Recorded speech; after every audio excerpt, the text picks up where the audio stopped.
They felt like an outsider. They felt isolated. Oh, well, everybody's isolated, man. Everybody is bummed out. Again, that was Bob Brill reporting. Everybody is bummed out. Everybody is bummed the hell out. I could not understand what the real estate agent was talking about. Who needs some shoes? Another day in the hood. Another day in the hood. What's going on, Ronnie? How you doing, brother?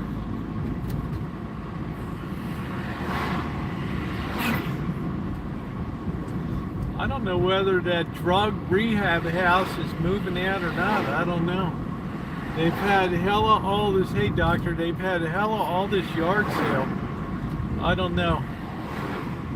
Oh, happy, get your sugar now. I don't know, man. It's a tough recovery for me, guys. I'll be honest with you, yesterday was just terrible. Today ain't a hell of a lot better, but I'm hanging in there. Thought I'd come out and hang out for a while, say hi. I hate to miss too many days live streaming because I enjoy the company. Steve, the legend of Chattanooga, Tennessee. How you doing, brother? Hope you're doing good, doing God's work down there. Beautiful Chattanooga, Tennessee. On the Chattanooga Choo Choo.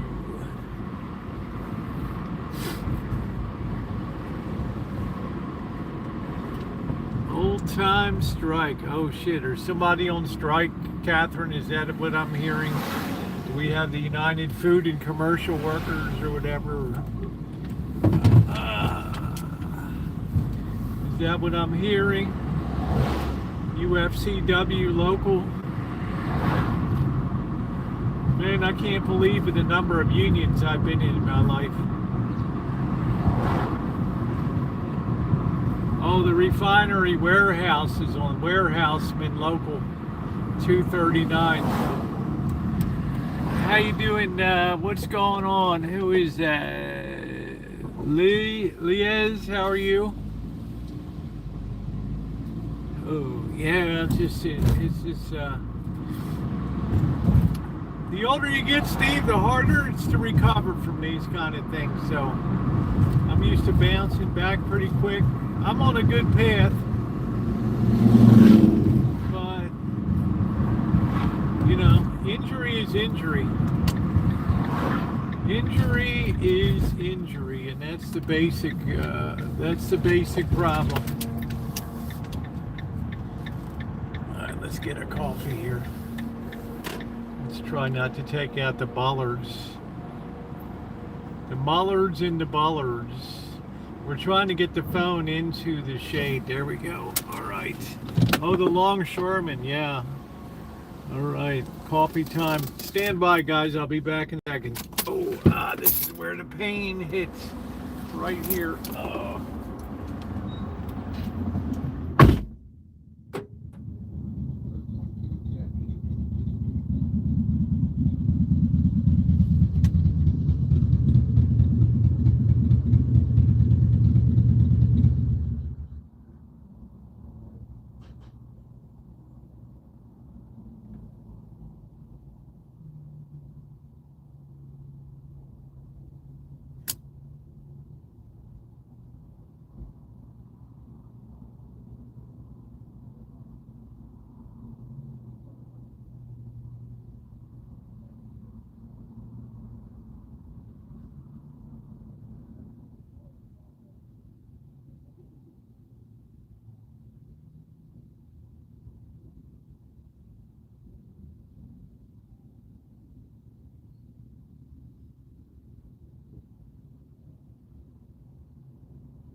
Somebody's leaking a ton of oil out here.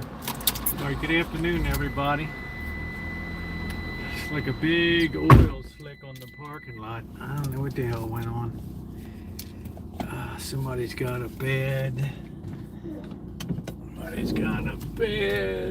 oil pan, or else a hella bad oil seal, but I can't imagine an oil seal would be that bad. I don't know. All right, welcome in, everybody. Ooh, what's the hardest part? Turning the wheel. That's the hardest part. If I'm going straight, I'm going. Whew.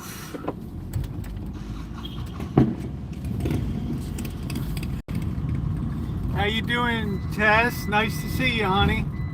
Everybody else, good to see you. Oh, that's right, pull. There you go. Don't mind me. Go right ahead.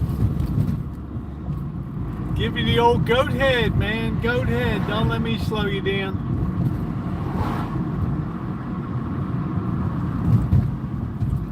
Goat head. How you doing, Naomi? Good to see you, honey. Hope you're doing well. On the exhibit had bad rig. It was essentially a mobile smog machine. Yeah, we had a 1970 Maverick. It was such a piece of shit.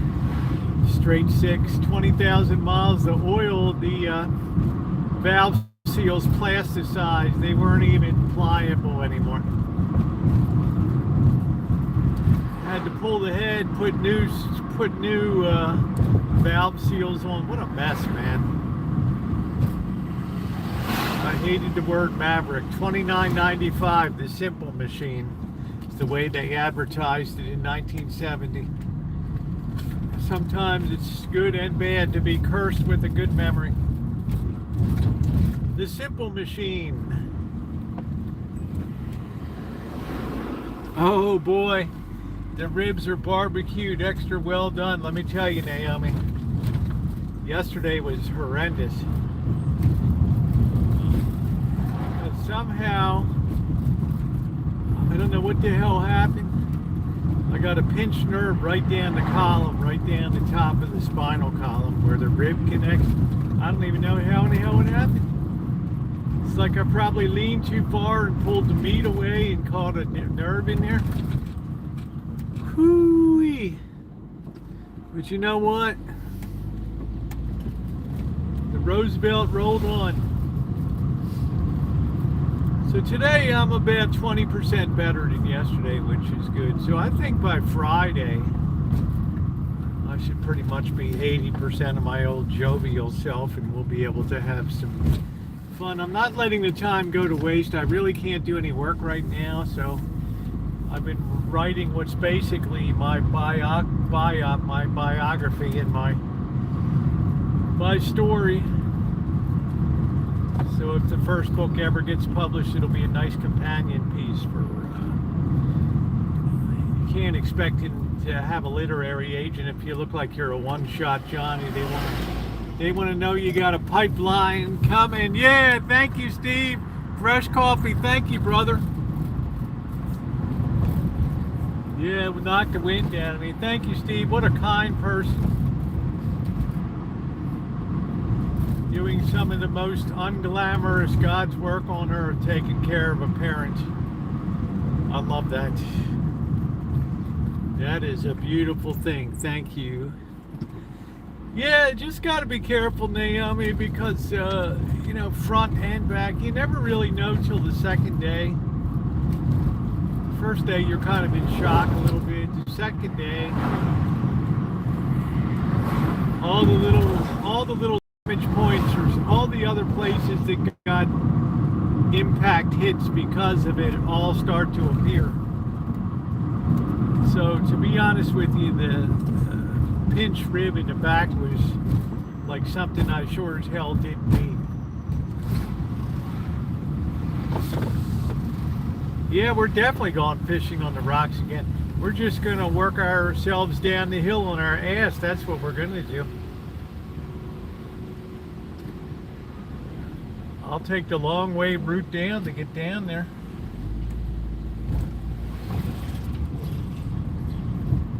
You don't there, you know, Catherine was saying take a shovel over there and make the steps. You know, then somebody else was horrified. They write me, man, if they ever found you digging with a shovel on the hill there, there would be hell to pay. You'd probably be in line for some massive fine for disturbing the wilderness. Ow, ow, ow, ow. Boy. Yeah, that's where you're a great son.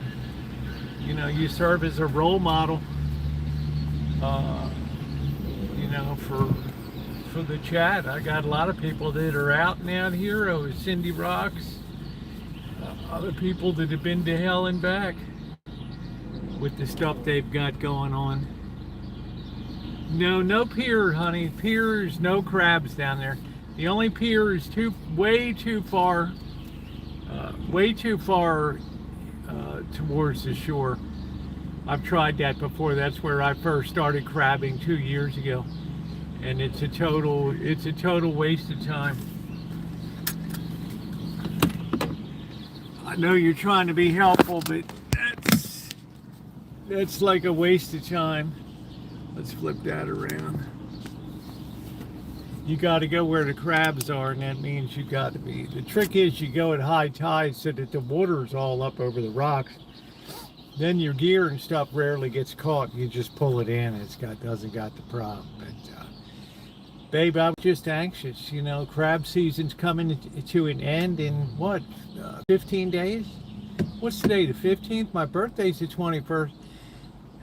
I got like what? Less than 2 weeks. And then you know what? It's over until November 1st. Now, I don't mind. I love red rock crabbing. That's a lot of fun. But that's when I get down on the shoreline and walk around and, you know, just use the throw traps and put them out with the lines. But, you know, I got a little eager. I haven't had crab in a while.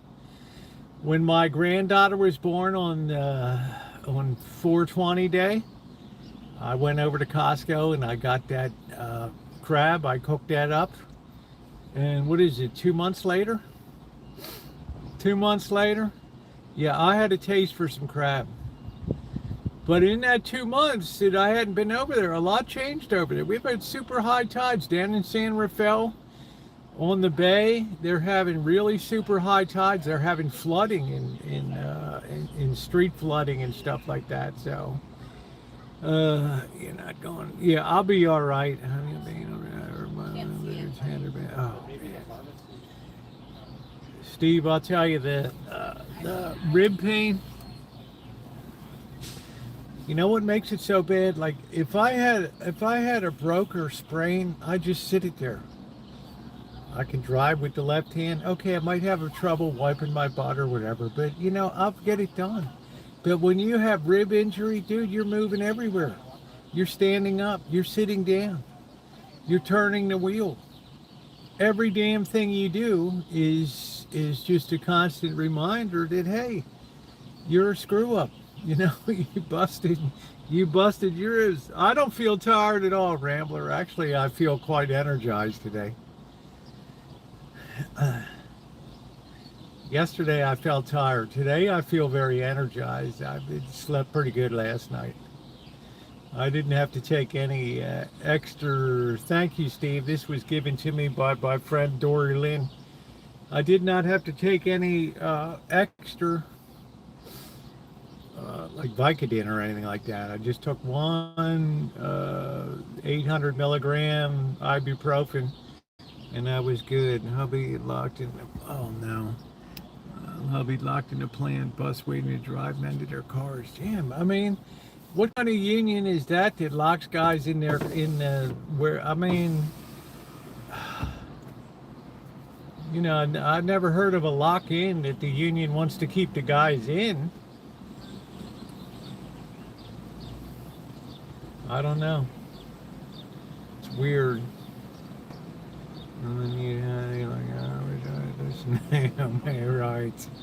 Well, I'm not going anywhere this week, babe. It's a home week. But I am able to do some walking. I do want to do some walking around tonight. Die hard hiker, and that's all there is to it. How you doing, Milkman? I just enjoy being out and around.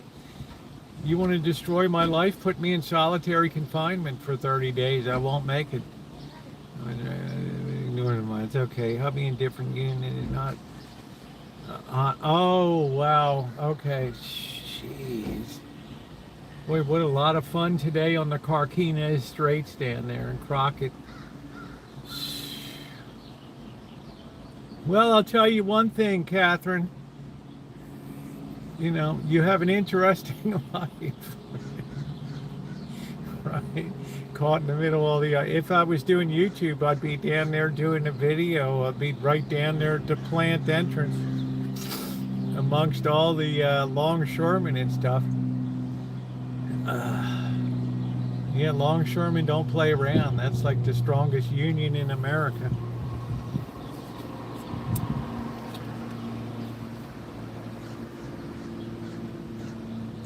I forgot they probably have 3 unions going down there. You might even have some riggers down there. I'm not even sure. Or operators union. I have no idea. I've been Teamsters, Communication Workers of America. My Teamster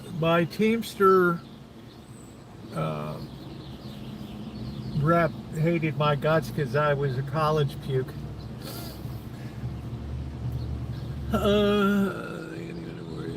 All right, I got your name. I got it, honey. I'm selfish that way. I just go do something, but I think I'll be, a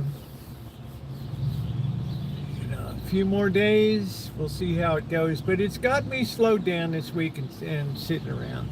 More thuggish than Teamsters these days. Teamsters just have a long tradition of being,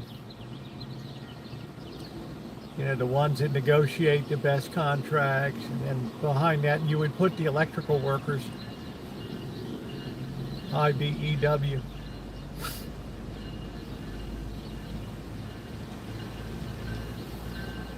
I guess I'm thinking in Baltimore because there were tons of unions in Baltimore, and the strongest one was always the longshoremen because Baltimore's always been a major cargo port.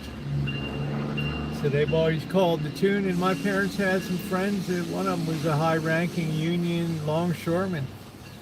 He never put his finger on a package. He just, be working 12 hours a week and pulling full pay. Benny's, even back in the 70s, he was making $75,000 a year. Shop steward.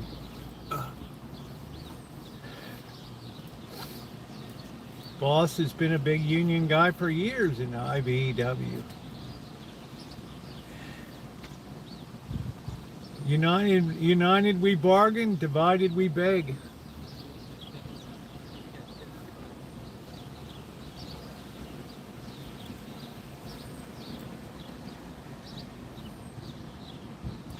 I would suspect, and I don't know if Catherine's still on here, I would suspect one of the things that the warehouse people at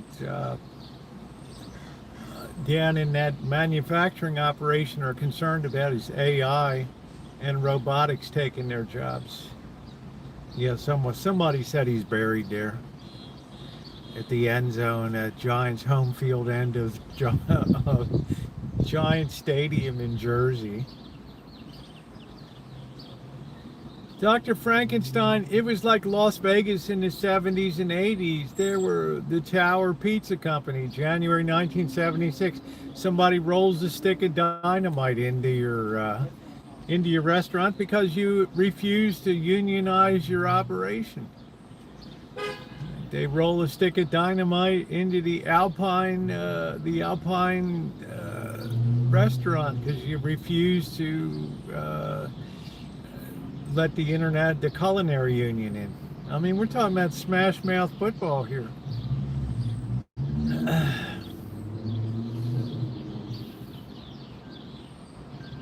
know, we'll get back to that point again. Trust me.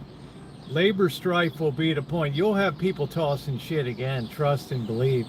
Then you had on Sahara where Lefty Rosenthal's movie Casino, where they tried to blow him up in his Cadillac there outside of Tony Roma's.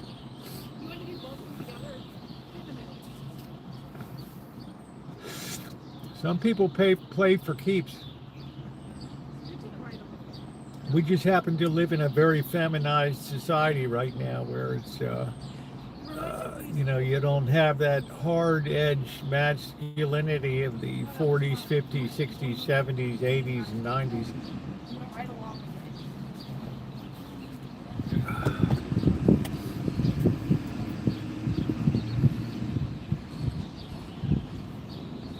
Guys did not mess around.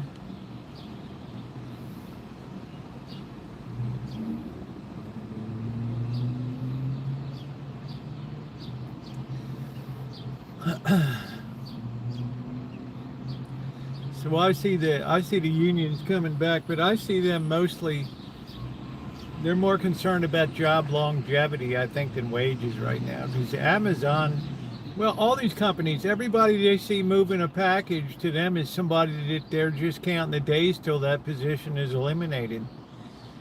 Whether it's an all automated, you know, warehouse. No people, one or two people just keep the operation going and do maintenance stuff, but otherwise it's what's called a dead factory floor. That's why the people that thought that manufacturing would be coming back now, his benefits was his last contract. Yeah, I think it's probably over. We probably reached the point in world history where some conflicts can't be fought. The ramifications for the rest of the world is so intertwined now that wars are rarely fought in isolation anymore.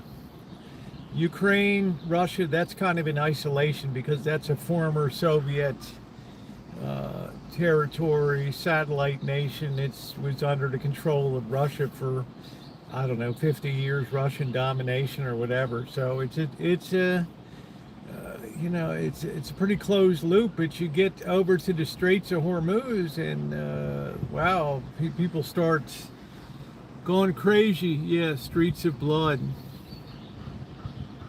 Yeah, they're going to come down steep. But they'll be bouncing up a bit, I think. Here, there's still going to be the shortages still have to work their way through the system.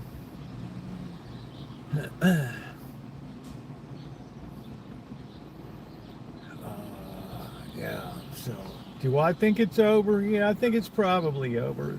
Now, the good news is I don't think Iran's going to have any nuclear ambitions anymore. The other good news is I don't think they're going to be doing any funding of external terrorist organizations. Please hit the thumbs up, guys. You've seen a lot less missiles being fired off and a lot less shit going on in the Middle East. I think people are just outgrowing it. I think they're just fatigued. You got to remember, I'm going to be 68 years old. I hardly have a memory of when there was peace in the Middle East. I remember early 70s, Yasser Arafat on TV with the weird black and white checker thingamabob, and they said, oh, here we go again. Camp David, oh, here we go again. What have you had? 2 generations since then? These people are tired, man. Everything for them has been an enormous step backward. Sometimes you just have to think to yourself, we just got to knock it off. We got to take the pie that's left and just run with it.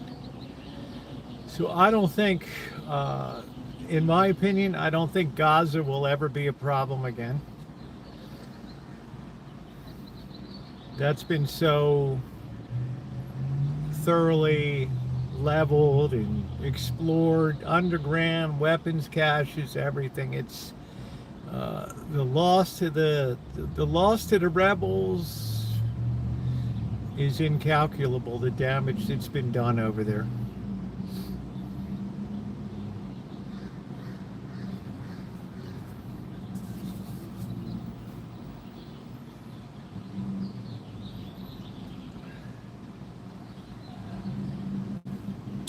And I think everybody got just enough out of this deal to feel like they got a little bit of a win here.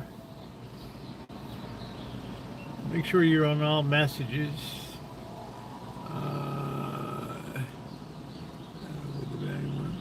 Yeah, it'll continue, but yeah, Gaza's pretty much gone. You saw that Jordan, Saudi Arabia, they have no taste for war. No taste. Everybody knows how vulnerable they are when they're running desalination plants, and the thought of desalination plants being taken out and people not even having drinking waters. There just comes a point in history where war becomes, do you want to be the guy that pulls the trigger? History probably won't be kind to you. And I don't think we're going to be the same with Israel as we were. I think that relationship is going to be really altered, especially with midterm elections coming up in November. Israel's going to be seen in a whole new light by when the Congress changes hands, in my opinion.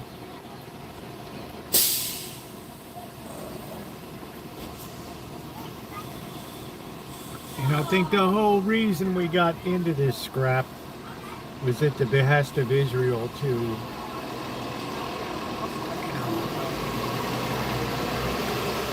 whether they gave shitty intelligence on purpose or by accident, the net result was the same.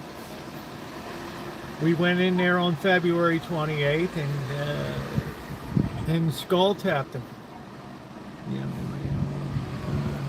It won't go. I hope they finally fix that place too. Yeah. Yemen. But the cool thing about Yemen is the Houthis, the Yemenis they've kind of kept their cool during this whole thing.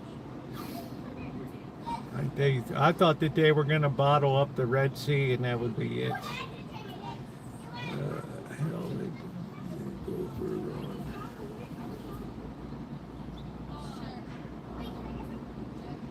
But I have a feeling there's intergenerational, multi-generational fatigue that is set in the Middle East. And my own thought is it's going to be a long time before there's any real conflict of note over there. I think I don't know if the U.S. is going to maintain bases there. We had tremendous losses of 20 incalculable damage. Look at what happened. All of a sudden we have a drone war that came out of this thing. All of a sudden everybody's going back to their drawing board at the war colleges, and they're sitting there thinking, well, boys, it's a whole new ball game now. We can take out 10 or 12 targets, but if they come screaming in with 100 drones at one time, X number of those drones are going to get through. You have pockets of extremists, but they need money.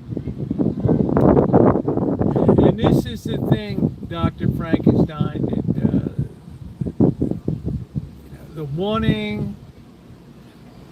the pocketbooks have been starting to close on that. There's no incentive. I mean, it's easy to fund somebody else to be a radical, but that radical's the one that's getting his nuts blown off. I mean, it's not the guy writing the check. And these people they're just tired of burying their own. What do they have to show for it? Not a damn thing. Nothing.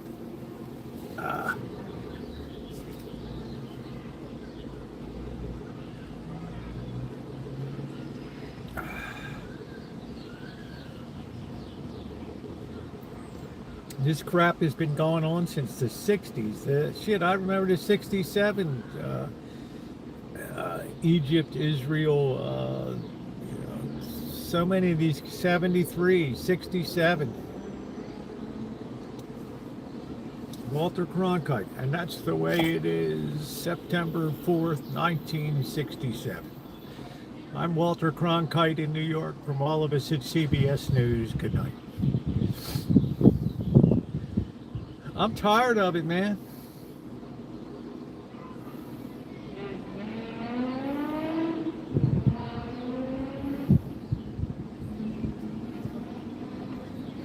So I think fundamentally there's going to be a rebellion here against the big money that funded Israel. I don't know whether that's Larry Ellison, Ackerman, Adelson, Marion Adelson of Sands, Las Vegas Sands. How you doing? What's going on, Raquel? You know, the Israel lobby has been intense. How you doing, Joni? And I think people are just tired of funding,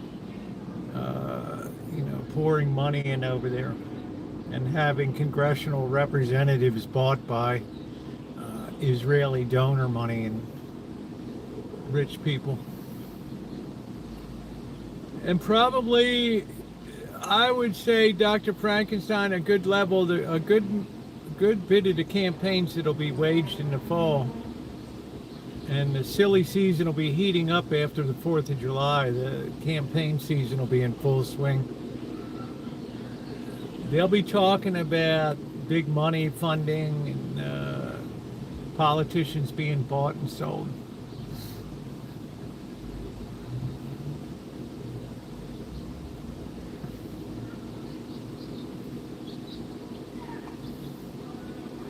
I mean, we just can't afford this shit when you look at Social Security, and now that you've advanced that to 2032, where they're going to need to do some surgical work on the Social Security system.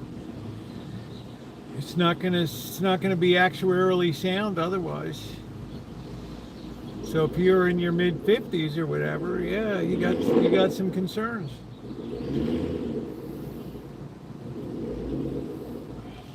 This government's going to have to start prioritizing what's important. Watching some stuff on UFO, yeah. We've had some discussions about that. That's cool. Emily, how are you, honey? I'm doing good. Thank you for your kind message. And shout out to Mary, too. Mary M., you know who you are. Thank you for your kind donation. Mary M., thank you. I'm feeling a little bit better today, Emily. Thank you. Wait till the last second. Well, their hand might be forced sooner. The reason is a tremendous amount of our statutory debt is going to be rolled over the next 6 months. $10 trillion is going to have to find a home, and it's not going to be a home at 0.3%, 1%, 2%. It's going to be somewhere around 4, 4.5%, 5%. Jump over and over. Reserved again for the DNC. The worst case for America. Well, it's going to happen. Number one. Now, Trump can say, hey, look, we defanged Iran. We didn't kick the can down the road. We finally confronted the beast. You're going to see much less terrorist activity in the Middle East now. Everybody's going to be licking their wounds for the next couple years. I mean, Iran's got a hell of a rebuilding job to do. And the bad thing for them is that the price of oil is coming down. So you can say I've got that straightened out. The economy appears to be booming to the average person. So I don't know. I mean, let's assume that they win.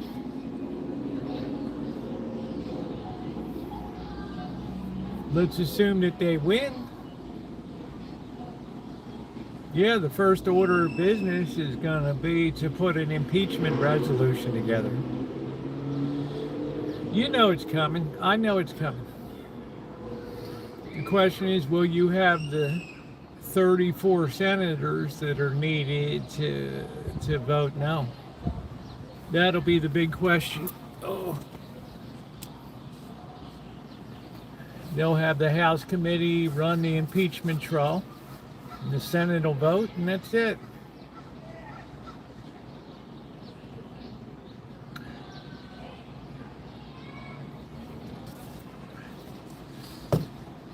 They might have a little bit of difficulty restoring USAID. Just because I think by the time they get their mitts in the Congress, we're going to be looking at much different money flows for the government at that particular time. We have a lot of gig work that's now being supplanted by AI. There used to be people on Fiverr and other things that would do editing, do writing, do all kinds. They're all displaced now. There's tons of people being kicked off of gig work right now.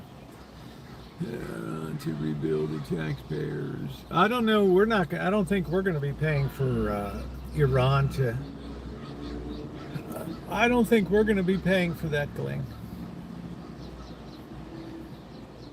Last I heard, there's no reparations that are going to be coming to Iran.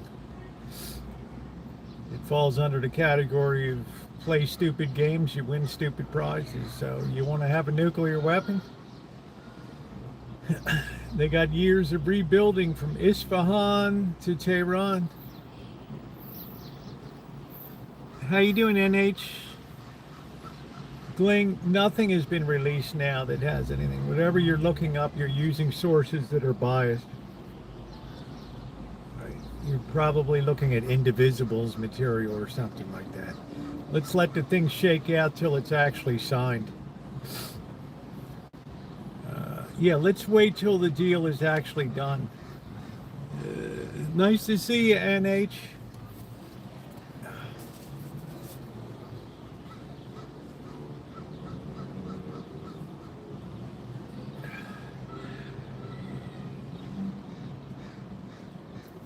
Hey, Danny.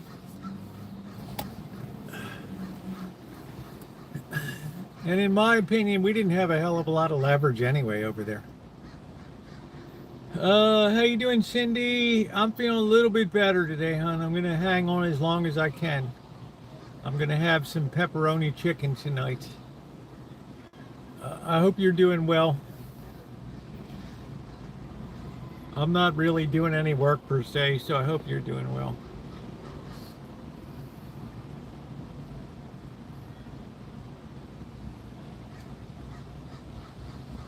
I know one damn thing for sure. We have to restore a lot of precision munitions that we're going through.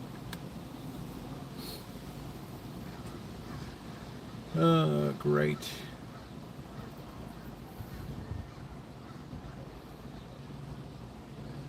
THAAD radar systems, all that crap is expensive.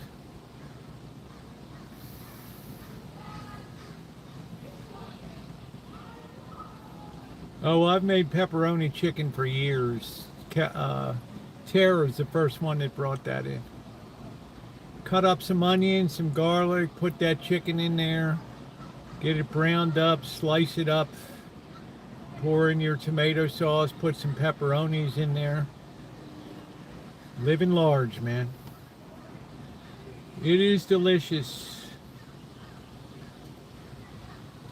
Delicious. Please hit the thumbs up button. If you haven't done so yet, I appreciate it. I'm feeling better, and yesterday was an awful day.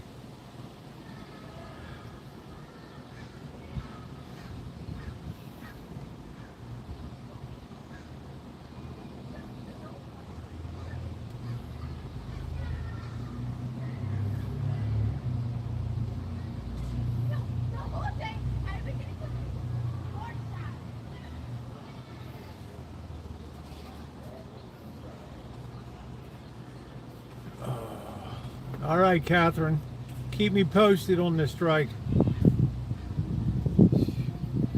Her husband's been penned into his factory site by the longshoremen. Hey, Shawnee. They put a union ring around it. Thank you, Judy. Nice to see you. They put a ring around the plant.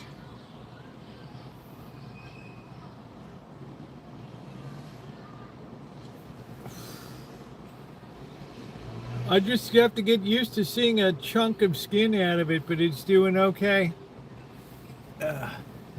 My leg's doing better.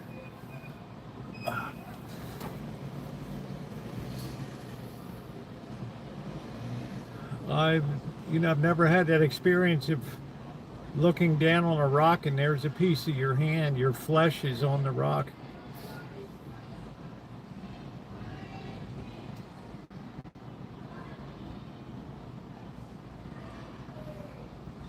I am a very fast healer.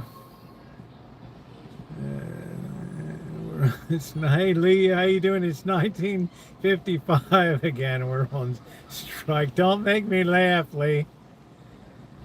I hope you got your SpaceX stuff.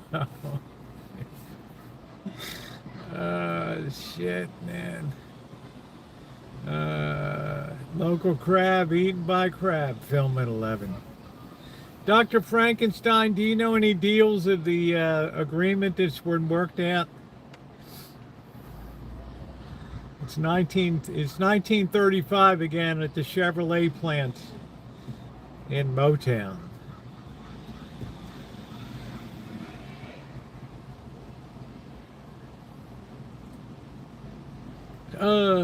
The good old days, huh? Well, everybody sees this fat pie, Lee. They just want to have a big slice of it. But I'll bet some of their concerns, thank you, Lee, you're a wonderful friend for years. I'll bet some of their concerns have to do with AI and robotics. I don't think they gave anything to War Departments. Showed up with Prowler crashed cash. And the car maker said, yes, please.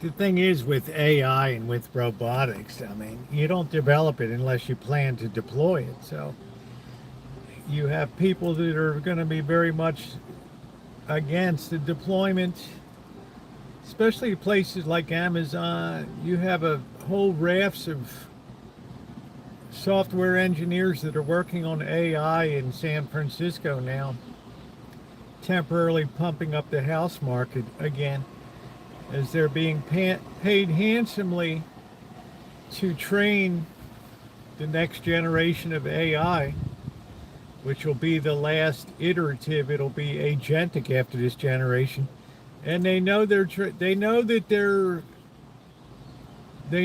working themselves out of jobs. So the companies say, we're going to pay you a shitload of money. It's like margin call. We're going to give you a bonus to empty off these books of all this shitty collateralized mortgage obligations. We're going to throw you a bone. So they're like, we're going to pay you handsomely, we're going to give you some stock, but you're not going to have a job after a year or so. Oh, oh.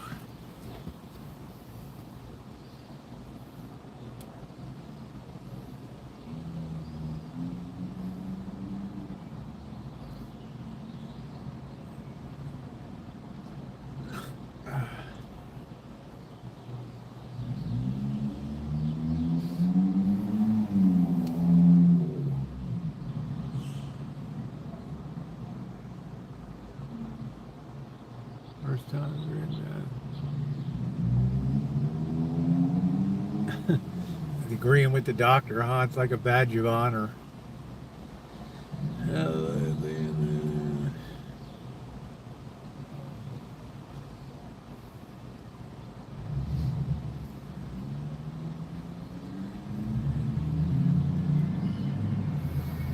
To me, Dr. Frankenstein, you have two parallel paths that are running along in tandem like a team of horses now. The one is, displacement of knowledge workers with AI. And the other one is that the AI is fundamentally corrupted. It's to the point where something like 30% of inquiries now have hallucinated data. It doesn't mean it was done on purpose, but AI was initially trained to give a patterned answer. In other words, it was trained to feel out what you're really asking, identify a pattern, and then put that out to you. And if there wasn't a pattern, it would produce data as if it was something that happened.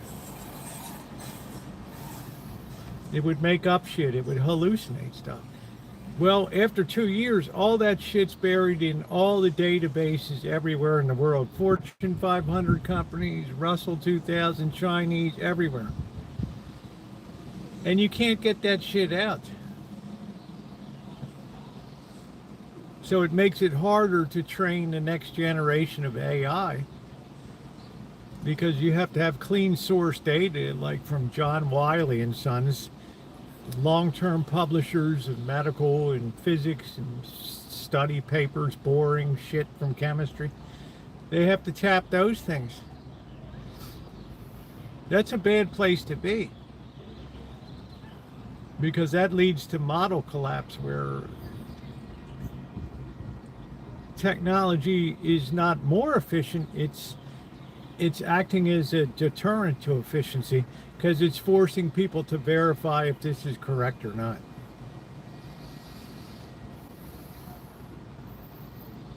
I told you the perfect case in point I had myself when I looked up some data to construct a chart. And I thought it looked a little fishy. I went with it for a few hours, did a few more charts, and the more I thought about it, the more I thought it weird. I went back and asked Gemini, is this true or not? And it's like, no, I hallucinated that. I made it up to fit the narrative. What? Yeah, we're programmed to basically fill in the missing. Like when you type in a phone and it auto corrects for you, that's all we're doing is. Well, isn't that interesting?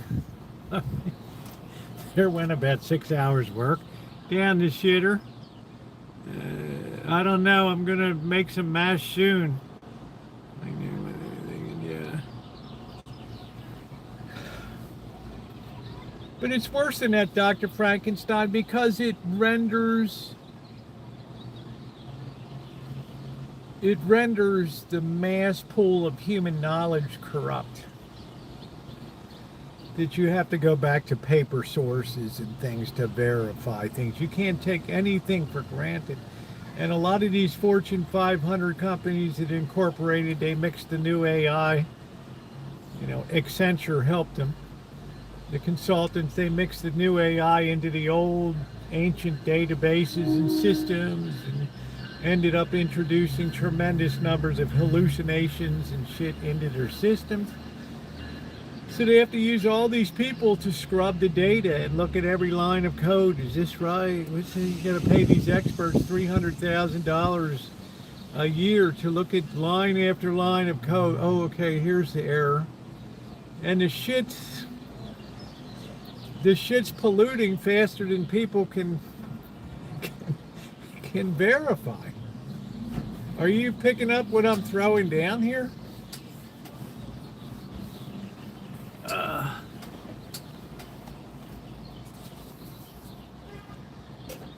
Happened to Stanley Corporation, Stanley Black & Decker. It hallucinated a $6 billion order for hand tools and geared up all the factories and shit. Nobody thought to check.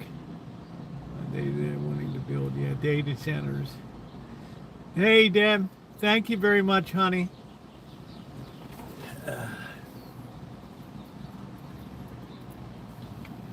Thank you, sweetie.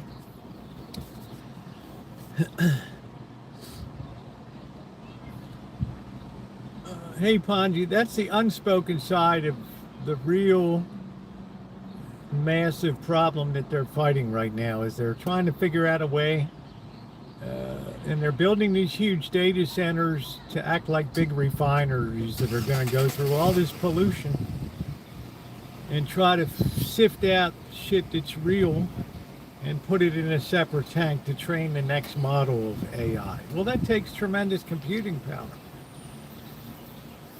Remember, when you just do a Google search, that might be a fraction of a penny. When you do an AI interrogatory, it's like 100 times more expensive. It uses a shitload more of resources, electricity, water. How you doing? What's going on, Dave?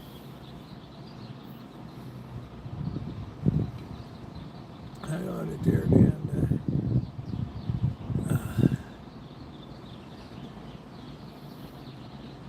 they're on reality, completely detached. Well, that's the ultimate Tower of Babel, isn't it? When society's forward progress becomes stymied because nobody has the ability to figure out what's real or not. So you have to go back to paper documents, pre-AI era, and dig out whatever you can. Newspaper articles, Reddit forums, and all this stuff. You got to start scraping for. That's a pretty bad situation. When humanity loses its confidence in facts, then we're pretty much FUKKED.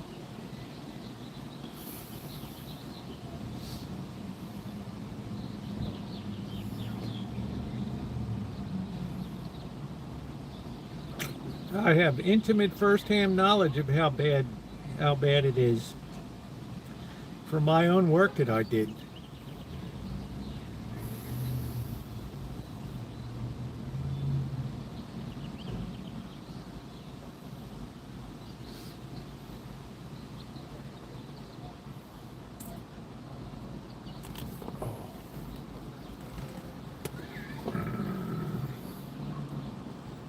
How you doing, Kelly?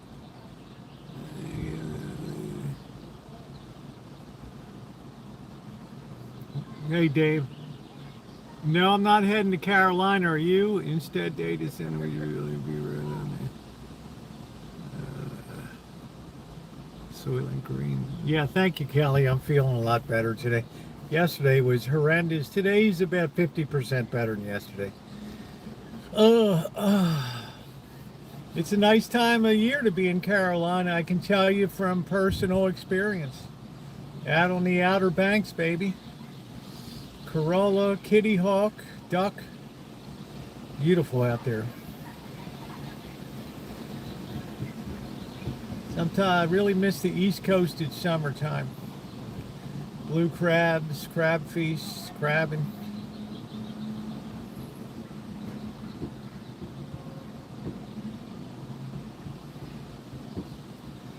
It'd be nice to see the cup. What's the LOL for?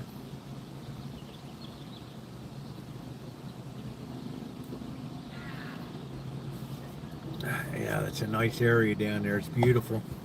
Oh,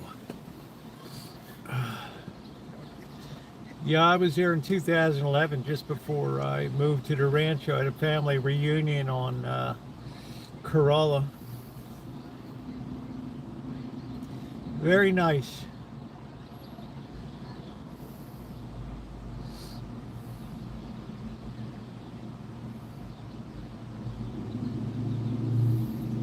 So you know, Dr. Frankenstein, when a corporation like Accenture Corporation with, you know, all these major consultants, this big deep bench of consultants that go out to all these Fortune 500 companies, they sell them these packages to integrate AI into their systems, and then their systems get all botched up. And then they end up having to come back and have them pay to straighten the shit out. And the way they straighten it out is they have 300,000 people working in India that they claim are, you know, engineers developing new AI systems and shit. They're not. It's like a, what would you say? It's like a sweatshop over there of just all these low-paid graduates looking through lines of code to try to find errors and stuff. And then they get so tired, they just turn around and use AI to help them do their job, which throws slop back into the system.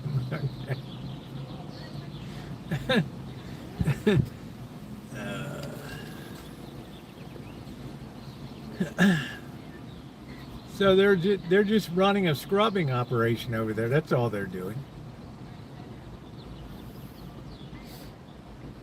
That's why weeks ago when I did a video, technology's done nothing to help corporate America.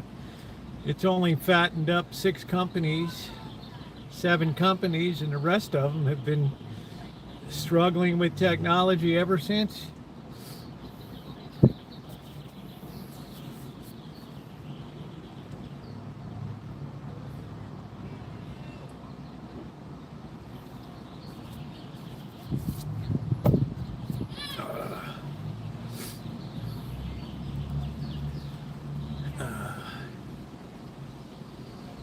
Yeah, these are crazy facilities, man. And these people get burned out. They work 60 hours a week, 7 days a week, just $1 to $3 an hour just doing that crap. And the company pretends that they're specialized engineers that are taking us into the new world of AI.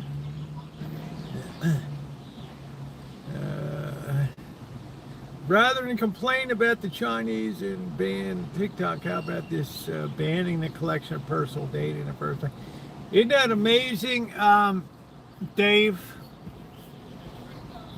That's the real value today? Information that they can tailor what? What's it all come down to? Every bit of it comes down to targeting, advertising, and marketing to you. That's the whole thing. That's the whole internet. That's all of social media, is to find out every like and dislike you have. That algorithm on YouTube is learning everything that you like, and it's introducing less and less things because it only wants to put in front of you what it thinks you want to know. In other words, you don't get something fresh that you, oh, that's kind of weird, that's interesting, and maybe it opens up a whole new vista.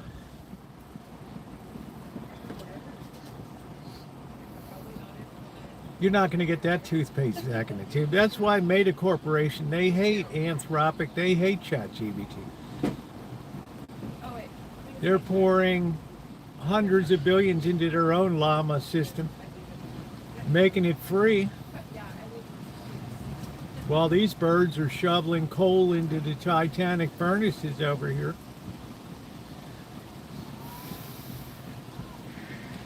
Because Meta lives on the ad revenue. That's it.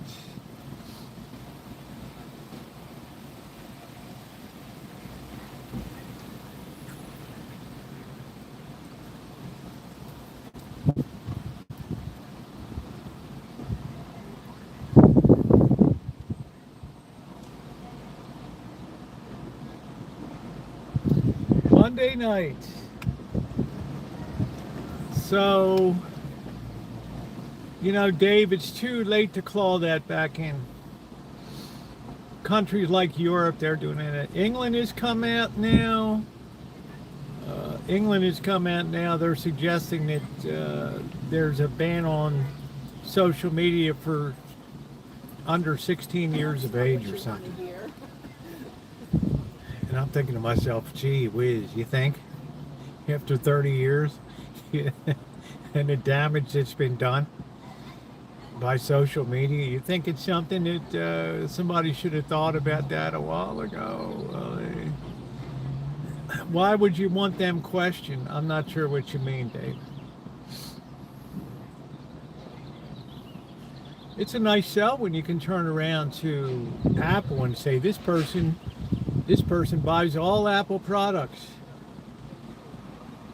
All we have to do is run more Apple reviews in front of them, more videos with Apple reviews, more videos about the coming Apple technology. They'll be slobbering like a dog on a chain.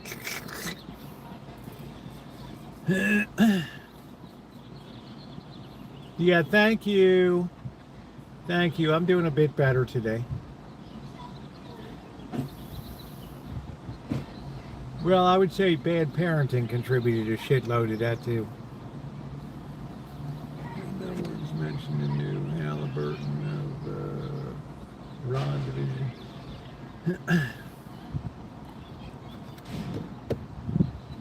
I mean, compared to these behemoths in AI, I mean, Halliburton's an also ran these days.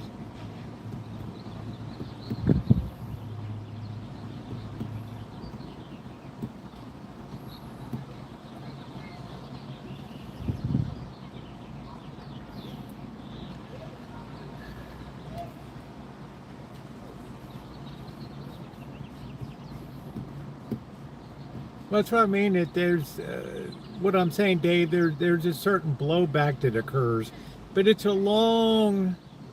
If you've ever seen a wave form, the water seems to go out, pull away from shore first, then it starts to rise up and then curl back in towards.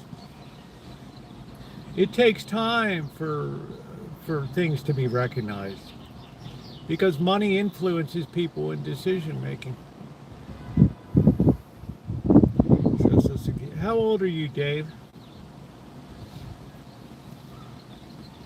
I'm not so sure, Dave. I personally envision a period where the Z's, the millennials, affect some type of retribution. I don't think. Why do you think people like Sam Altman of ChatGPT and Larry Ellison have these private compounds, islands, and fortresses 30 miles away over in Napa County? Sam Altman has an underground bunker.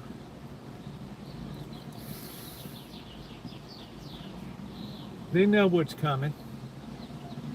They know society's going to be up in arms.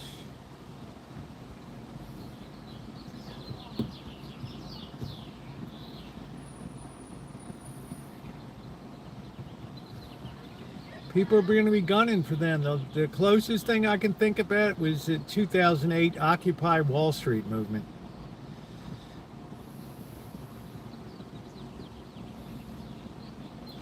Only this time the banks have been sensible enough they haven't been allowed to touch this crap. Build your own bunker. I have no intention of building a bunker. Life is not that precious to me, Carrie class.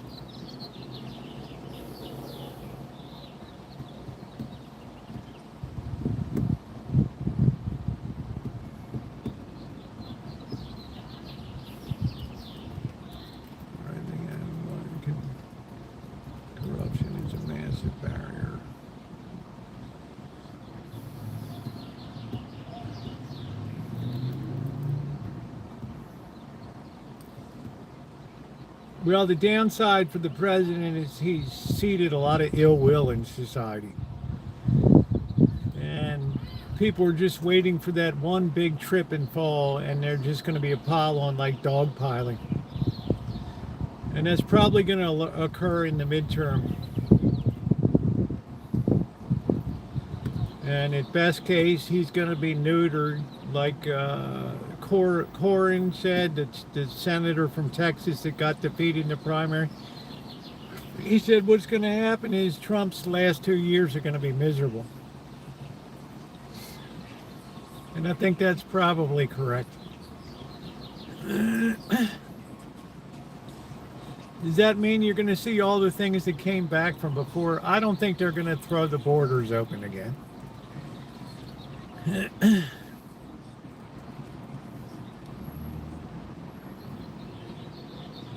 I think people will be very defined in what angers them, and it's not going to be a big push to throw the borders open.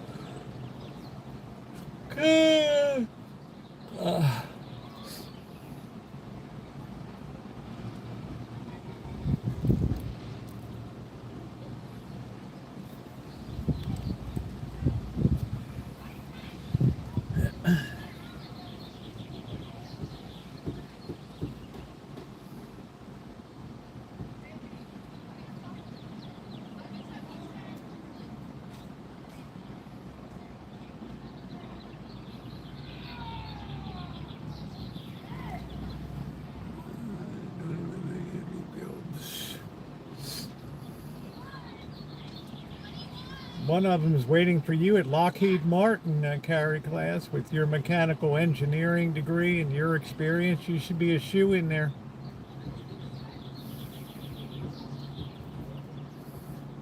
Just get your security clearance and go, brother.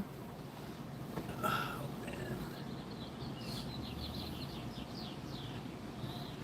It depends how you see the economy. It's definitely the K-shape. It's a 20-80. 20%'s living well. 80% is struggling. No, they have 1,800 plus jobs that can't be filled.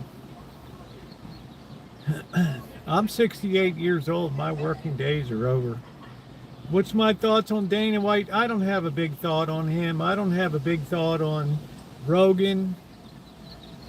All these opportunists, these Candace Owens, these, Tucker Carlsons, the whole smear of them.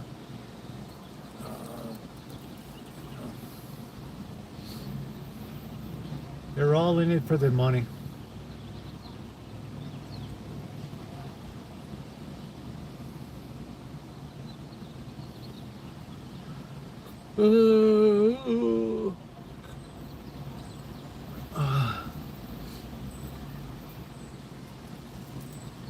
Did you see them try to sink Paramount? I don't know, man. I mean, $110 billion. I don't see the value in Warner Brothers. I'm sorry. I don't see the value in it. I see so much debt being piled on in the world right now, whether it's for AI build out, whether it's for taking over an old studio with old infrastructure. And I think, oh, we got a valuable franchise. In 5 years, people might puke at the thought of watching a superheroes movie. Animation sells big, but it doesn't cost anything to make anymore. You sure as hell don't need a studio infrastructure. I stood in Sony Studios in late April. I saw the inner guts the average person doesn't see. I heard the inside story. Their goal is to get rid of many people. They don't need Foley artists that sit there and make sound effects anymore. They just have them AI generated.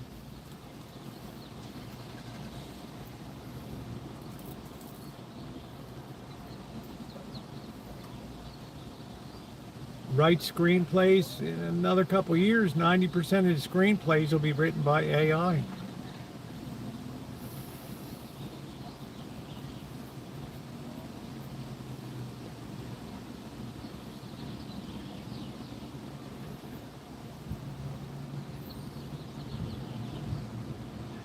I didn't say I'm not a fan of Dana White.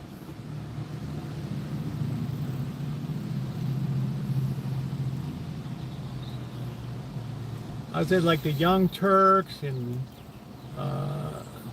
you know, it's all the same wash, rinse, and repeat. It's the same story. Hey, Icy.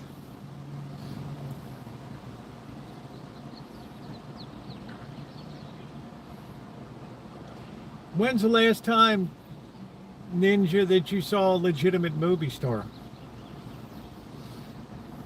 The era is over. When you take over Warner Brothers and you have $110 billion in debt that you have to cover off, you think you're going to be slicing and dicing $20 million for a star to appear in your movie? No, you're just letting them age out. You're getting people trained to see lower level people that are paid like salary people to go make movies. You'll have there'll be no star. Oh, that's beautiful. Oh, look at Scarlett Johansson. Oh, you know, it's great. You'll be watching unknown people. And that's exactly what the movie studio wants. They've killed the star system.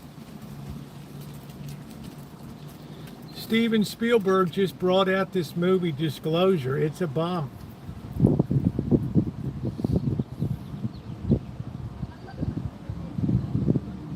Imagine that. The guy's past his sell-by date. People are tired of hearing bullshit about all that.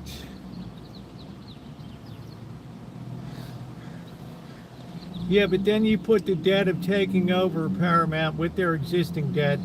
You have $40 billion you borrowed from Larry Ellison, so your dumb son can take over the studio. Brother, you better make sure you better make sure you run the table with whatever the hell you do down there. The margin for error when you're barred up to the hilt is tiny. Tiny. Any downturn in revenue, anything like that, is disastrous due to the leverage of the debt that you owe.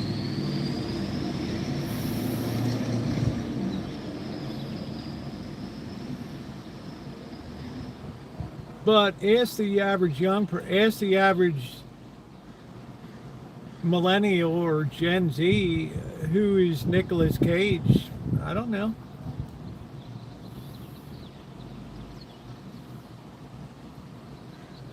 Who's Sarah Jessica Parker? Hey, Kitty. Who's Kim Cattrall? I don't know. Who's Judd Nelson? I don't know. Who's Demi Moore? I don't know. It was that chicken. Big Tits was in Stripper. I don't know.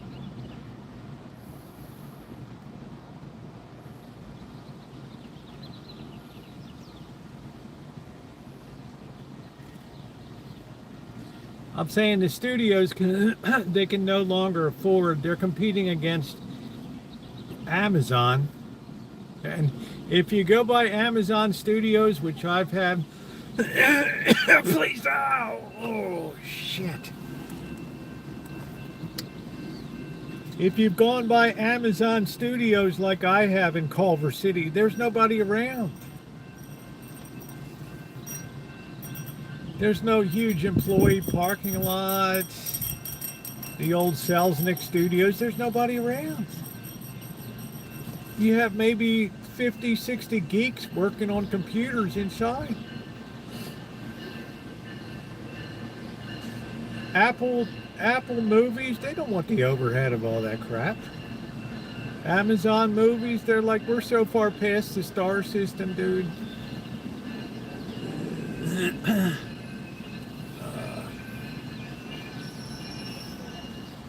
So they're like, today you ask, well, what do you think of Steven Spielberg? They're like, who in the hell is that? Was he Jeffrey Epstein's cousin or something?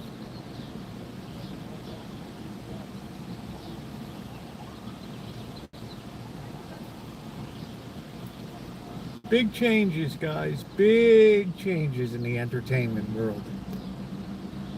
And it all comes with a big price tag. And that's what they're forcing on people now, from sports, $1,000 tickets, to, NBA games, $400 baseball seats, $5,000 football seats. It's just becoming very elitist. Becoming very, very elitist. Carrie Class, you're no more Jewish than my cat Goliath is.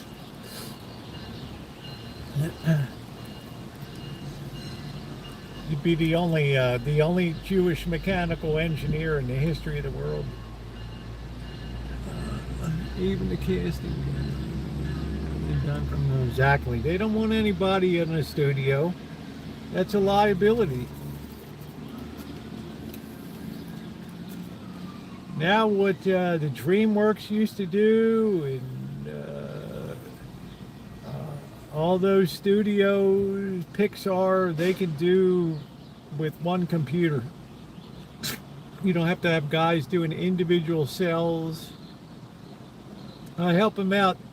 What an exciting life he leads, Catherine. Now you don't need people doing frame by frame animation anymore at Pixar.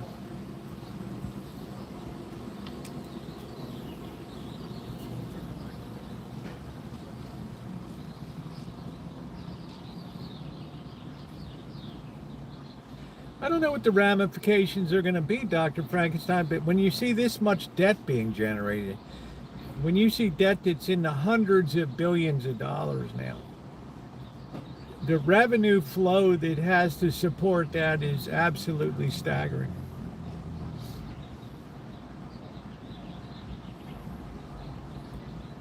Absolutely staggering.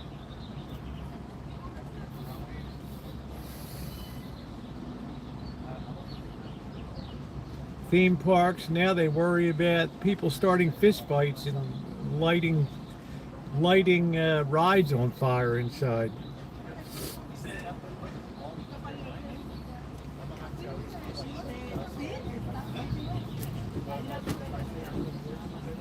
Poor Knott's Berry Farm, they can hardly have a weekend when they don't have to have the cops there breaking up fights.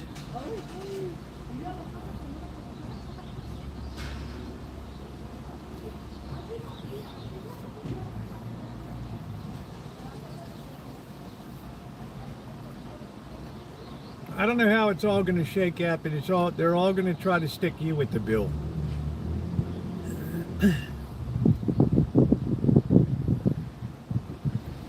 Everything depends on what the ultimate consumer is willing to pay. We're a nation that loves bread and circuses, so yeah, there'll be a lot of people that pay for it.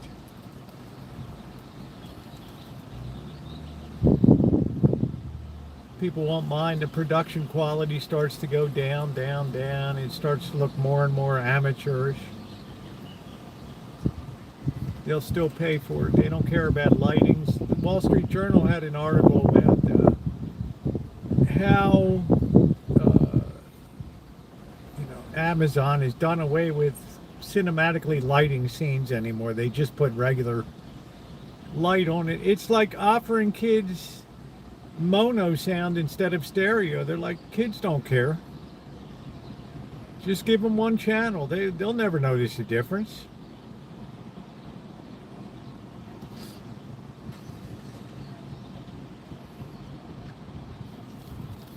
Who cares about lighting? They'll never notice. They don't appreciate beauty or the work that goes into lighting a scene so it looks cinematic. These are the assumptions that people start to make that starts to lower the cost down. So you have a generic product, it's cookie cutter formula, superheroes. The superhero does this, the superhero does that. These people save the world. You start to have homogeneity. Yeah, you start to have a new lower baseline, Panjay. Expectations go down, down, down. It becomes harder to sell an original story to Hollywood. But they won't mind stealing your idea.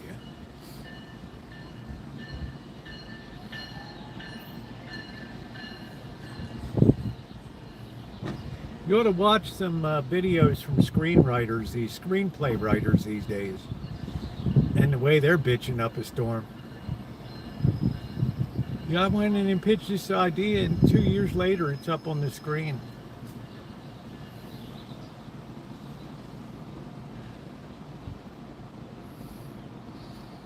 That's what somebody said to me. He told me, you better get your shit copyrighted, and you better make damn sure you have a trail of documents going back to Kingdom Come.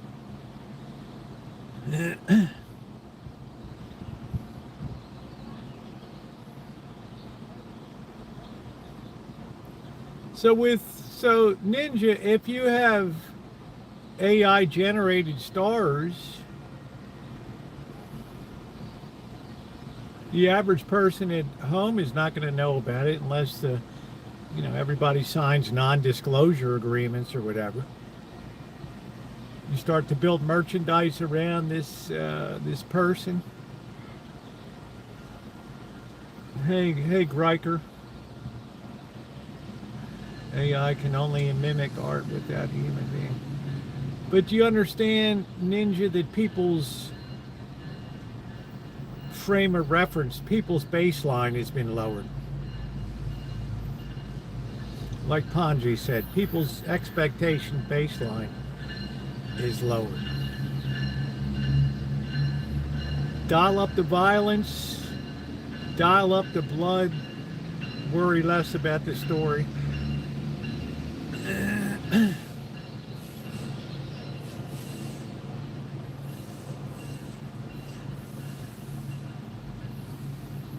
I never thought in my lifetime a Steven Spielberg movie would be a bomb, but there it is.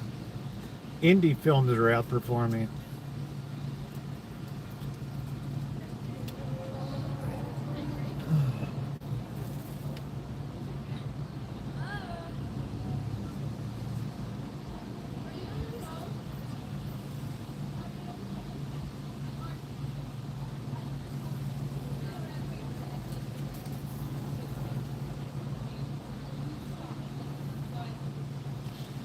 Ninja, I was at Sony Studios.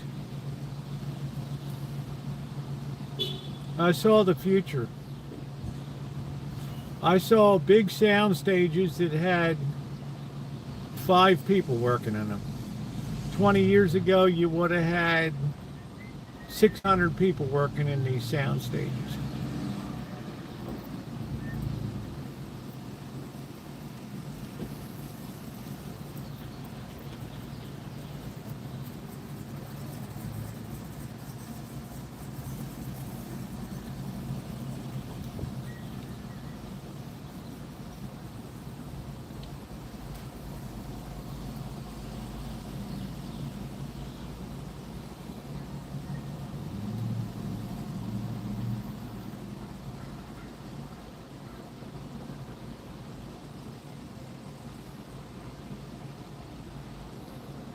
Now they just copy the star's voice, generate an overdub, and just sync it into the movie. Perfect sound. No boom microphone hanging down in the shot.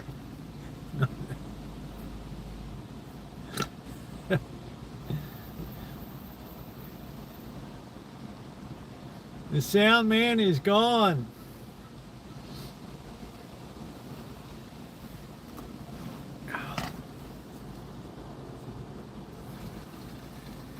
My book won't be my my my biography will be. I can't work this week, so I've been working on that. I got about 80 pages in so far. That'll be a barn burner. Yeah, no audio issues anymore. No lighting problem. Just bring up the light there on the computer. Bring up the sound. Deepen it. Add a little more bass. Where do you want the studio orchestra to go? What the hell are you talking about? What the hell are you talking about? Studio orchestra? Dude, what did you just roll in off the set of Stage 23, Gone with the Wind? Are you shitting me?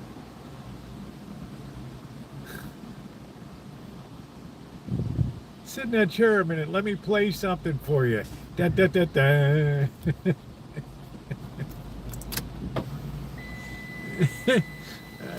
Welcome back, Naomi.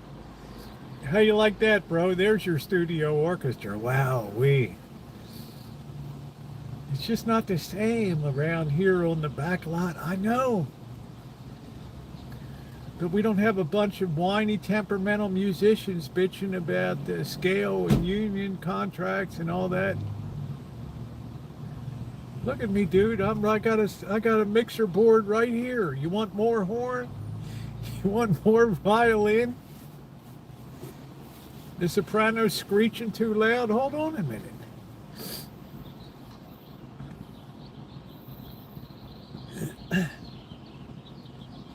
You go to hear a symphony and you'll be disappointed when human beings are playing there. You say it just doesn't sound as good as what it was in the show.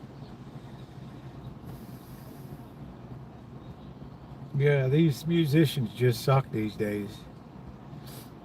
Yeah, I'm giving out wings. Yeah, Chinatown. Shit, what was I watching? There's so many great movies that are available on free on YouTube. You're just moving away from a craft industry now, like a guild industry. You're moving towards a mass production operation where things ultimately the studio just shrinks down to 1-2-story building. That's it. Soundstage, don't need it. Scene builders, don't need them. Look at what I can do, Frankie. I can put whatever. You want to have a Jackie Gleason set here in Brooklyn apartment? Look at this. Wow-wee.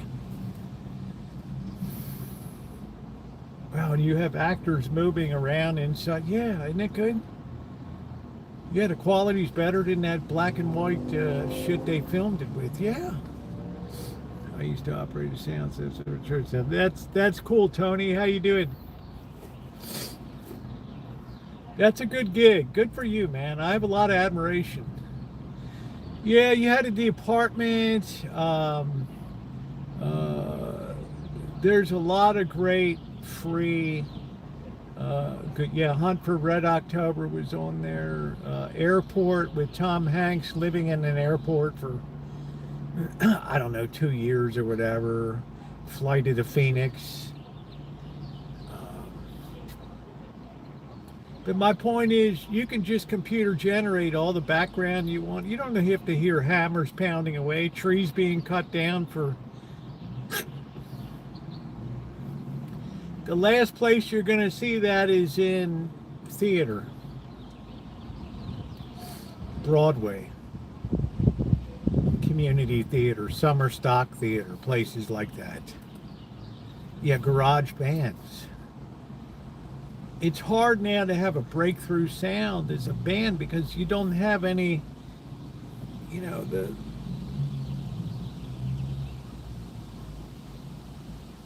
the space of acceptability gets smaller and smaller and smaller.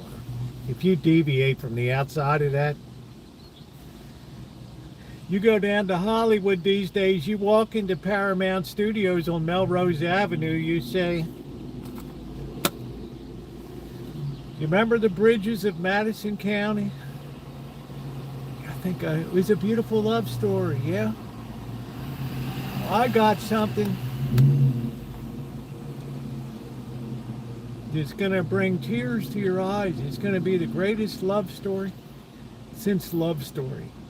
He's going to say, hold on a minute, have a seat over there.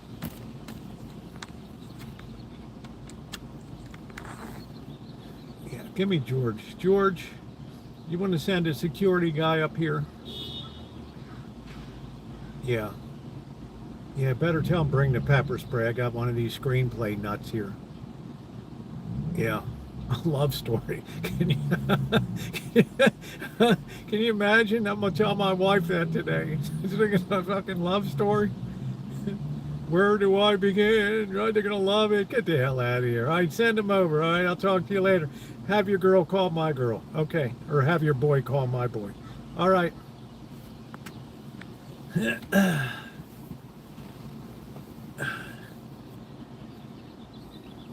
It doesn't fit. The zone of acceptability, look at the movies that come in. The zone of acceptability gets small and small. Here comes Steven Spielberg. Who's out there? Spielberg? All right, send him in. Get this shit off of the desk here. Yeah. No, he's on the phone. Oh, okay, it's all right. Let me put my feet up. Yeah, Steven, how you doing, right? Got a movie? UFOs? Yeah, it's timely. Wow. Yeah. Let me curious. I've got George here. Yeah, George wants to know when was your last hit? Whoa. Ah, shit. You know, we did a poll recently of studio audiences, and we ran your name by them. Your name recognition is, don't get me wrong, the film studio guys, the guys at UCLA Film School, yeah, they love you, but the average, yeah. What? Yeah, okay, well, look, we're going to do the project. But we're counting on this being a blockbuster, all right? We're putting our faith in you. The guy just delivered a turkey.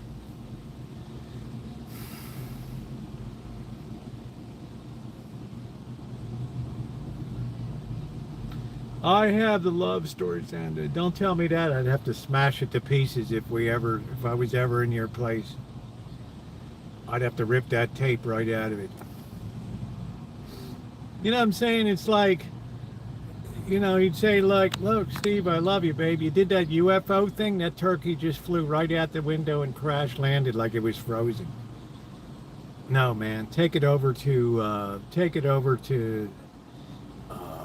Fox Studio or whatever. Yeah, and lose my number, dude. lose my number, right? Don't call, don't write. Greta Van, will you catch my ear here because they sound like the lead singer.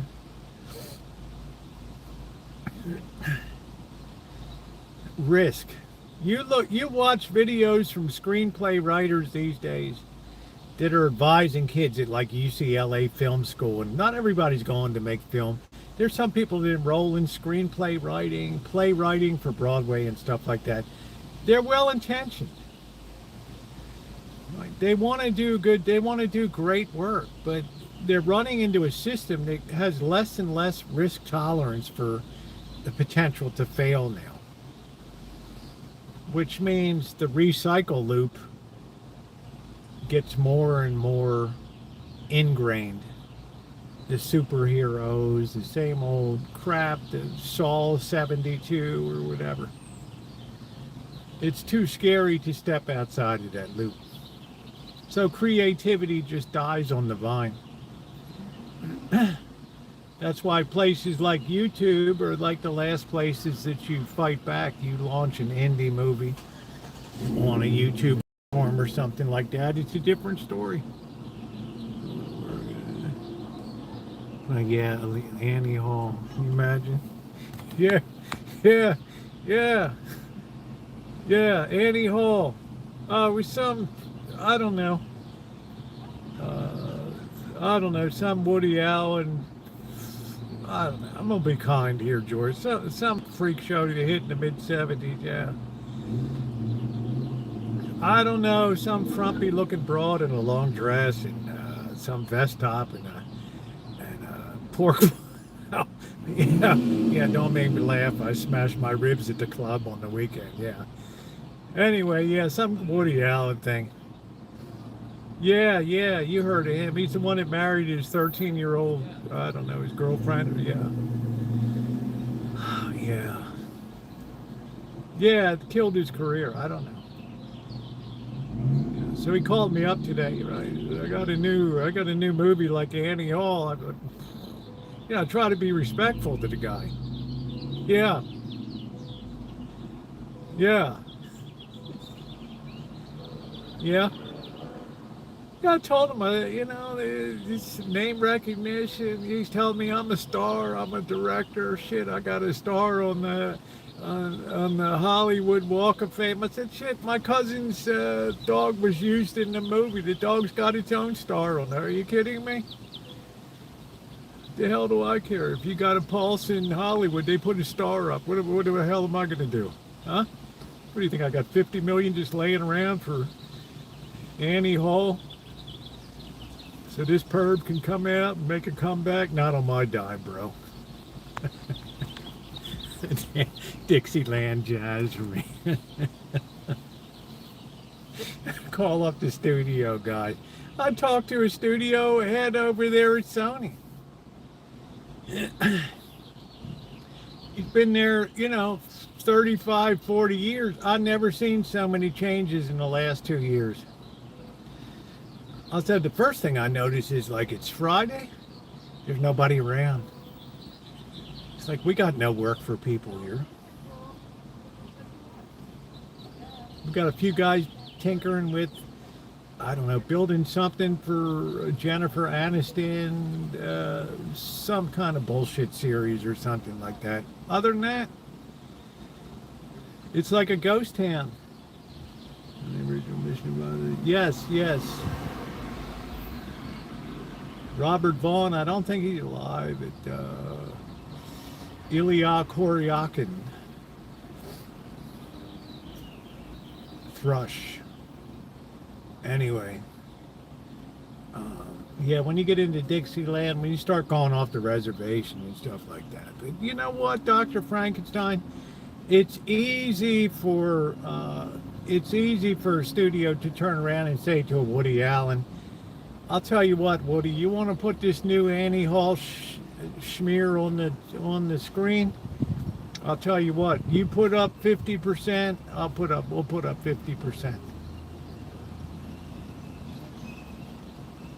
Yeah, I don't think so. Get the hell out of here. Why don't you take that crap down to Jersey Mike's? They might film in the back room of the sub shop. Get the hell out of here. How you doing, Beck?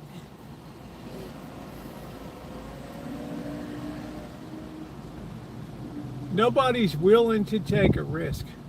Same thing in publishing.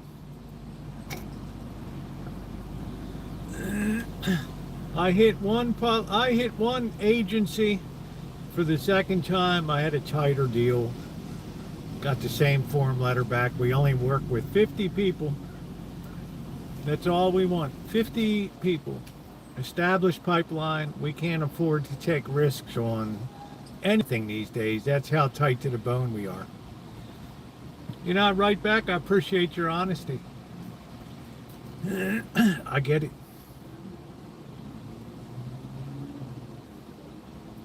So what happens, money starts to choke off the creative juices.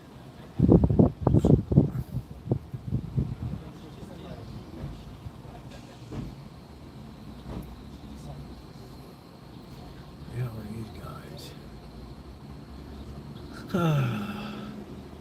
Yeah, I'd be a great studio boss, man. I'd be absolute killer studio boss.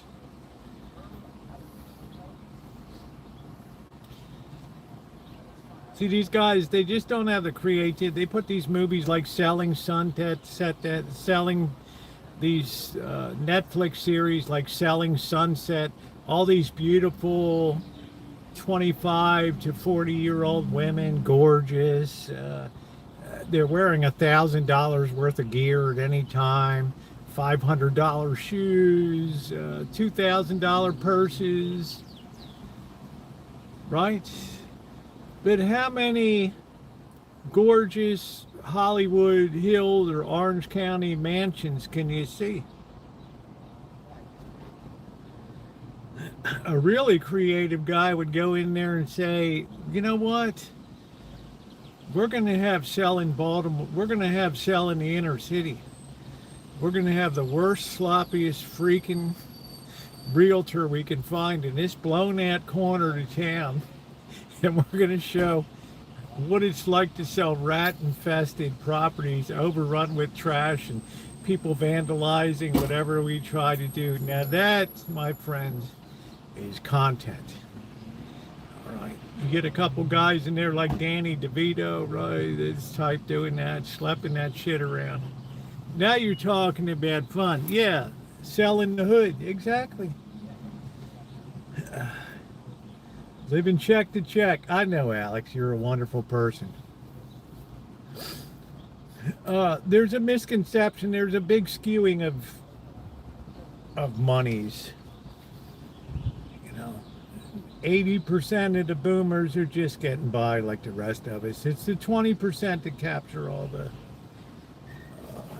weirdos like Larry Ellison and Ackerman,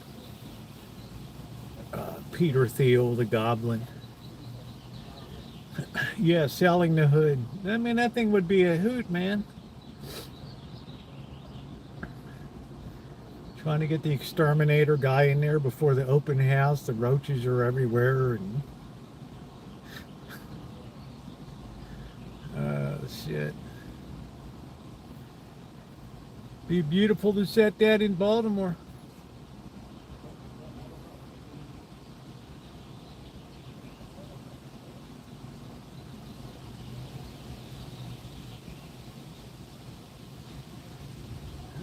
Yeah, put a throw rug down. Don't worry about the neighborhood. I got to give you this disclosure. Don't worry about it. There's some bad shit came down around here in the hood. It kind of spilled over in the house here.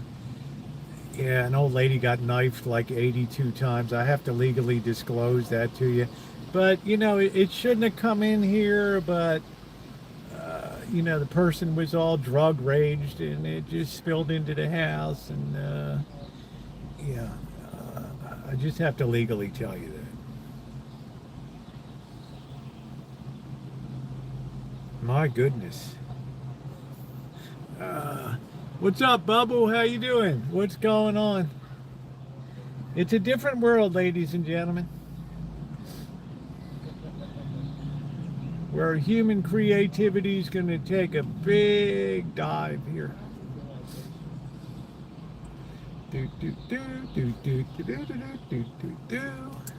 You can dance if you want to. Yeah, these studio bosses. Can you imagine now, Dr. Frankenstein, what the pressure's going to be in it? I already saw the pressure at the Sony studio. Trust and believe in the executive core. I saw the pressure. You tell me what the pressure is going to be like in Warner Brothers and Paramount.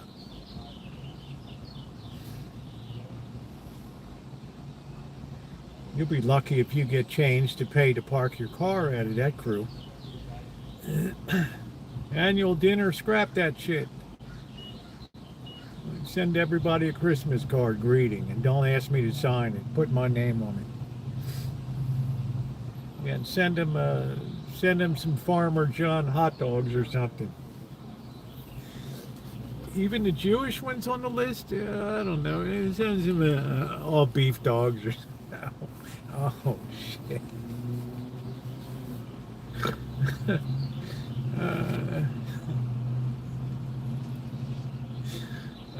What are we gonna do with the Mohammedan, the Islam? Get them off the damn lot. What the hell you do?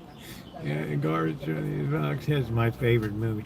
I know, not my condition. I know, Alex. Listen, Naomi, James Cameron is one of the most decorated directors of all time. Your Titanic boy. He's proven box office. I mean, he's a person that could go into a studio with a bare bones outline of an idea and have it fully funded within 10 minutes. He'd have producers falling all over that stuff. They'd have joint venture companies with Wall Street firms that have the capital they put up. It's done. I saw Avatar. I'll tell you what impressed me with Avatar, Dr. Frankenstein, hey Brett, was the animation on it. I thought it was amazing. And that was like, what, 2011?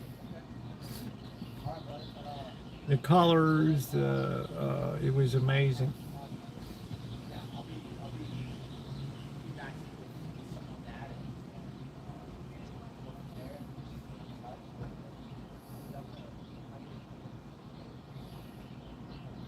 But I know Titanic. But look at what they paid those stars, right? What do you think? Leonardo DiCaprio came cheap? What's her name? That girl that blew up like a balloon now? I don't know what the hell her name. Kate Winslet or something? I don't know. The story was... Yeah, it was just... I appreciated the technical aspects. Like when I saw Lord of the Rings... I never saw a movie in my life that never had a down moment to it. There was no breathing room for the audience.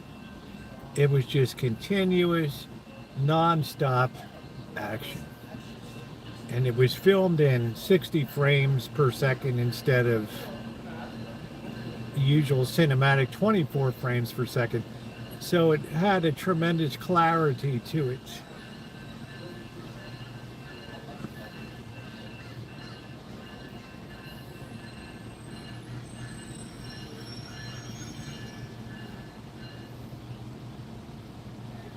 Stories are the thing. Story. You've got to have a good story.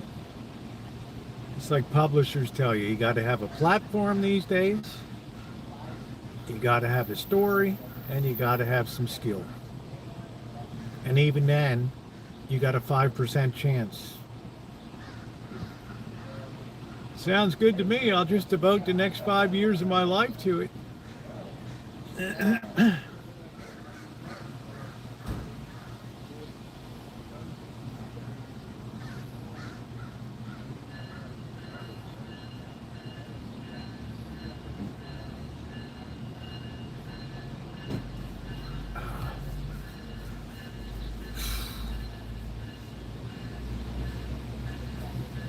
Man, I tore so much meat off that muscle.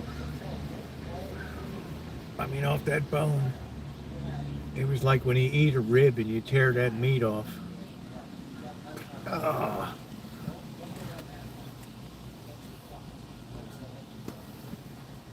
Yeah, it'd be fun to be a studio head, but now they got to answer to Wall Street. And I don't envy running Paramount Warner Brothers combined operation. You have 2 separate studio lots. They're probably going to end up selling off a lot of the real estate that they can to try to claw back what they can, dilute the shares that are outstanding, like Google's doing now, and a lot of these companies are now unleashing a shitload of shares onto the market.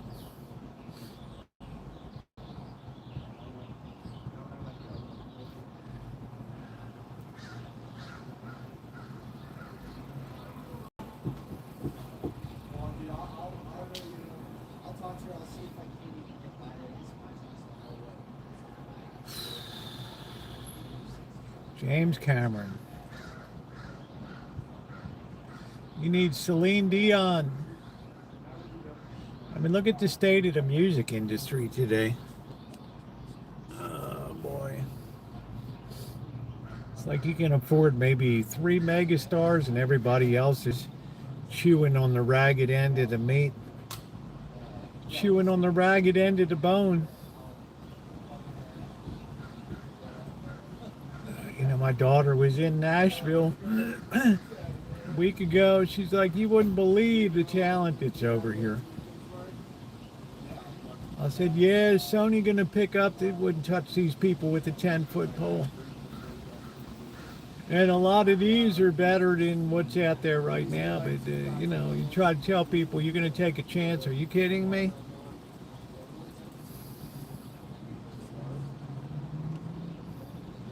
He said, I'm not recruiting. I'm just here to have fun. Oh, boy. You still love Titanic. That's the mark of a classic movie, Naomi. I don't know if you ever saw the 1958 version, A Night to Remember, of the Titanic. That was the one that held out for years before they started. In 2012, it was coming up to the 100th anniversary of the sinking of the Titanic. They should have made a movie about the brave ship Carpathia. It ended up rescuing a lot of these birds.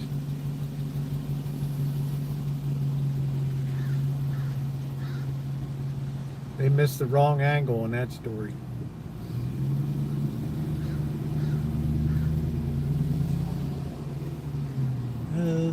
Wherever you are, oh Jack, let me stand on the bow. Kiss me, baby.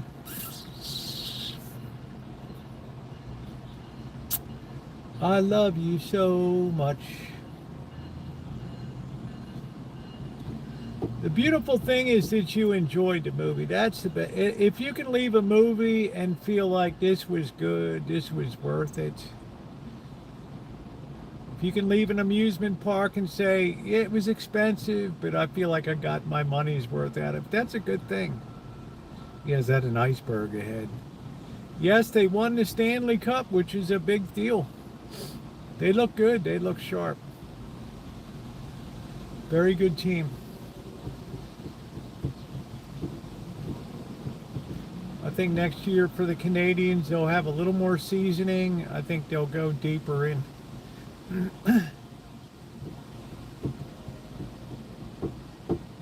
I'm turning my attention to college football right now.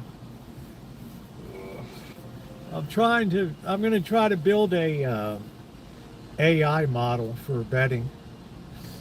And I want to try to develop one for horse racing. I don't have a lot of time till I'm back in Vegas. It's going to be like the first or second week of July, guys. Peak heat. My brother's there right now. It's like he's like, oh, it's 108 degrees. I don't think I've ever been in a place that's so hot. I said, dude, I was walking around 123 degrees. It's like, wow. Comes back this fall, you mean? Yeah, I'll pay to go to the Pac-12 just to say I've been inside of Allegiant Stadium. And I know 8 teams in the new Pac-12. You know, Gonzaga, they probably had to give them a fortune to get the hell them into the Pac-12. They gutted so many of the divisions.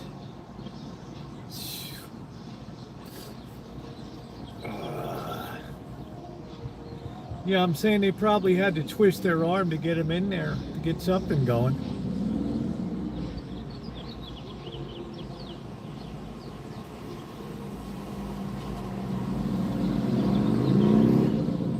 They're the kind of school that they pay them to develop a program just to get them in there, sign them to a 10-year deal. Hey, we have football now. Oh. I'm surprised they didn't merge the Mountain West with Pac-12. You'd have, you know, Idaho and, Boise State, and Air Force, Oregon State and Washington, yeah. I can't remember what Cal went into. Did they go in? I don't know what the hell Cal was. Something stupid like the ACC or something dumb.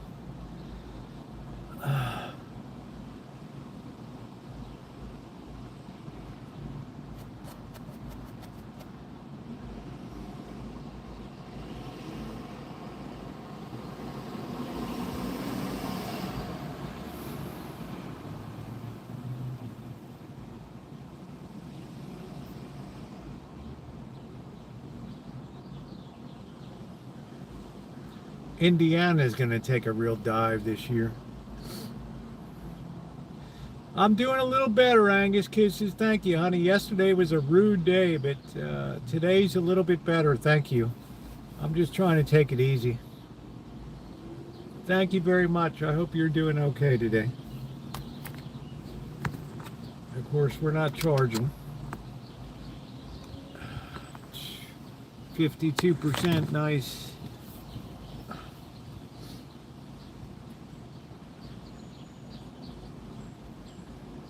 Oh, man. I just don't like this name, you know, this whole, you know,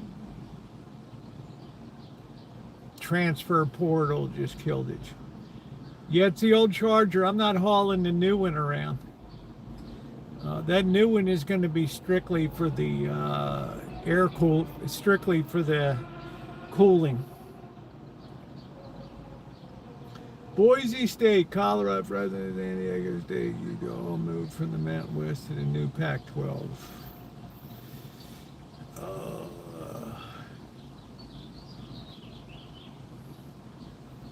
Where did Cal go to?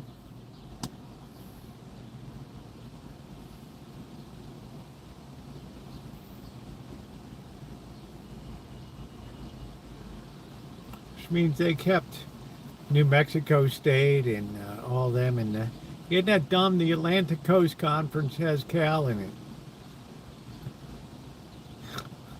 Yeah, I know. I couldn't remember. I knew it was something dumb. They would have done better in the Big Ten or with, you know, Michigan, Maryland, and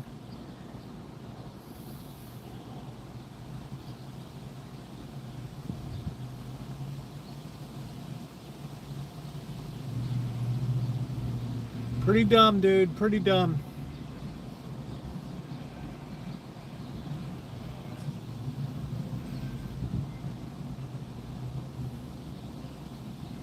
Yeah, Stanford, Cal, and Berkeley are in the ACC. Yeah, that makes a lot of sense.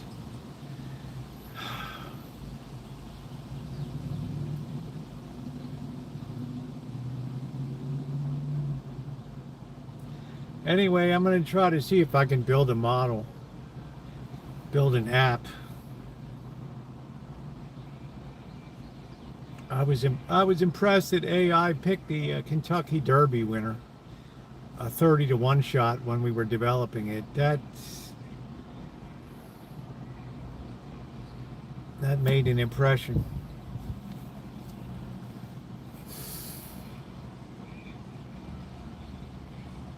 Yeah, Stanford football really hit the shitter.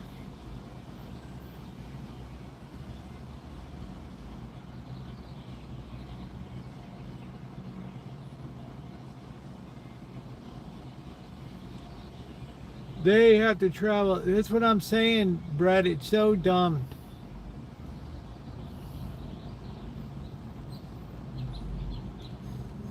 That's why, what's his name? Nick Saban was testifying before Congress about the sad state of college football. Destroyed. And it's why Trump is getting on the bandwagon about a salary cap for Major League Baseball now. Shit's getting out of control. Money is just destroying everything. It's destroying the future pipeline of fans that would sit at their father's side on a Saturday afternoon and watch a college football game, and then roll right into a pro game on Sunday. Man, I still enjoy being up late listening to Fresno State game from the Valley and Jackson and Portal. I said that a year ago. Name, image, likeness, and Portal have destroyed football. On day one, I said that, Brett. You start making it about money, and you'll start cutting off your fan base of the future. You want to charge somebody, a family of four, $1,000 to go to a Dodgers game? You know, $100 to park, $200 tickets.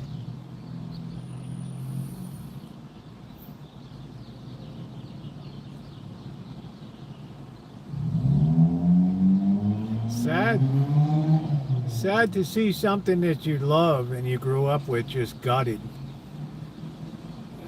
How can you look at the scrappy Oakland, you look at the scrappy Athletics and the Orioles having to compete with Yankees and Dodger teams that have just unlimited money.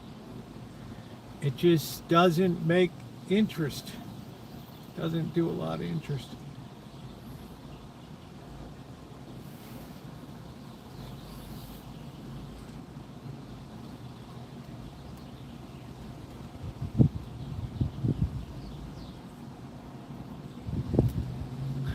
I enjoyed him playing.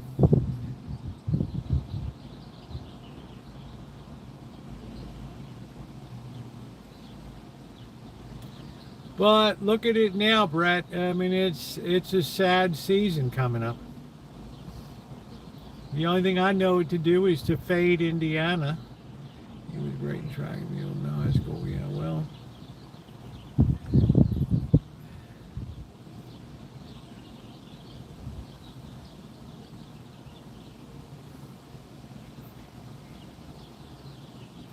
That's the beauty of pro football. On any year, any team could be in the Super Bowl.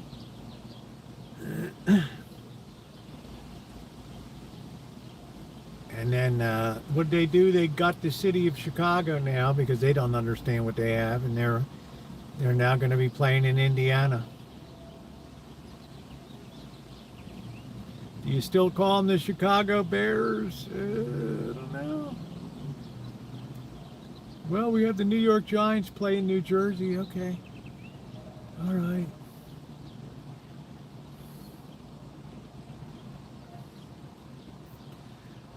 Money, money, money, money.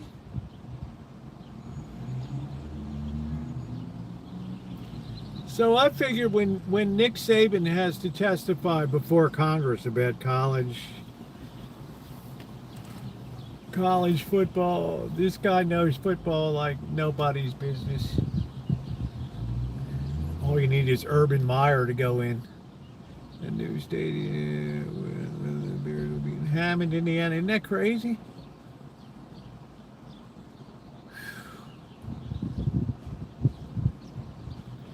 What the serious?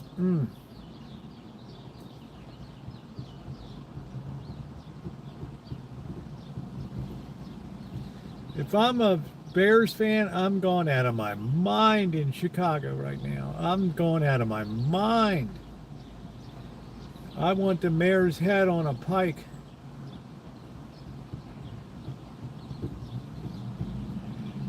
I mean, shit, the Bears, wow, one of the original NFL teams. Nick Saban knows going to be harder for coaches with portal and all. Yeah, I mean, it's like, how do you put a team together? Cal had Fernando Mendoza.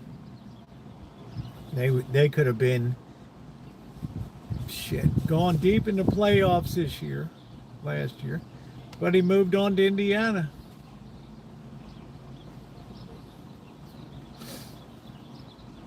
So these football programs will never get off the ground. They will never get off the ground.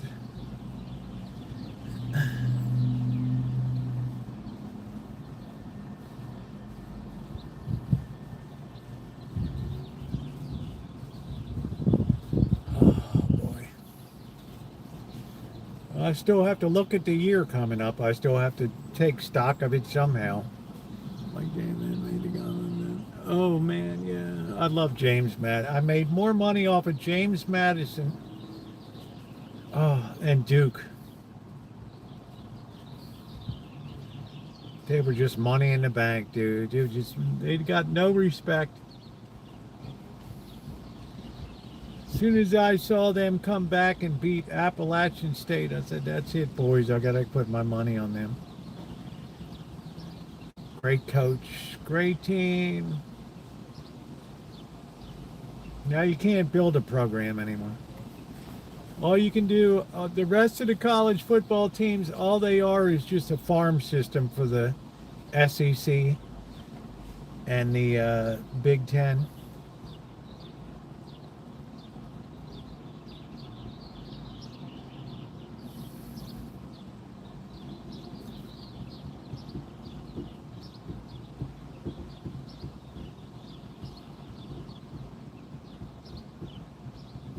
All they are is feeders, man, like Walking Dead.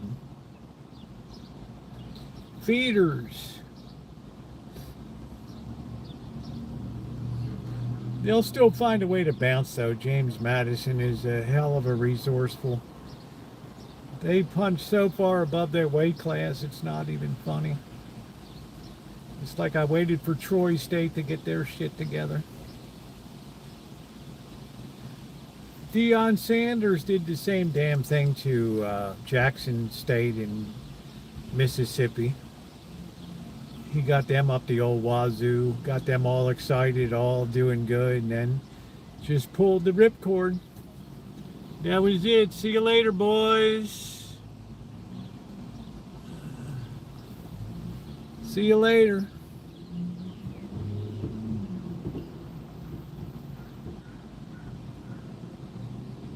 I still have some degree of confidence in his son to be a good quarterback.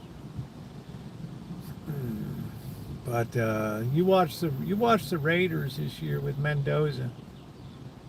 This kid's got a killer instinct for winning.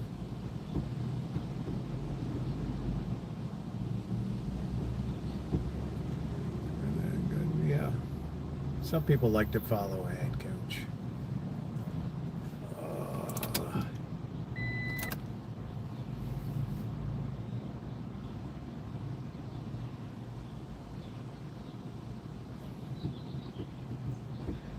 Anyway, I'm going to be really big on the Raiders this year. You'll make money early, and then the money will trail off as the year goes, as the year winds on.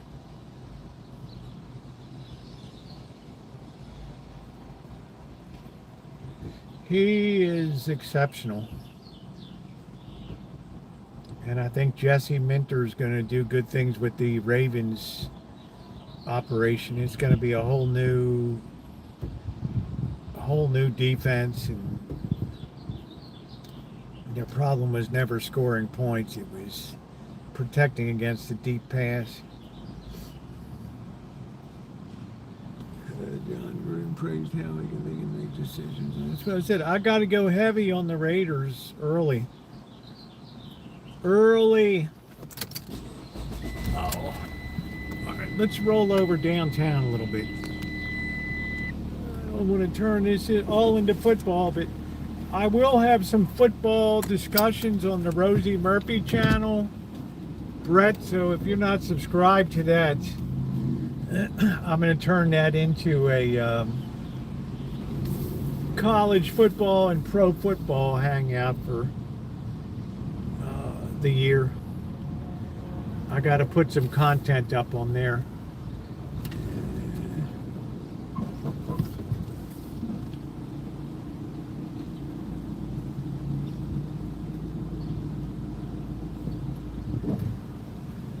Yeah, where are you going to be? I mean, where do you live, Ninja? I meet everybody, man. If they don't want to be on camera, I don't put them on camera.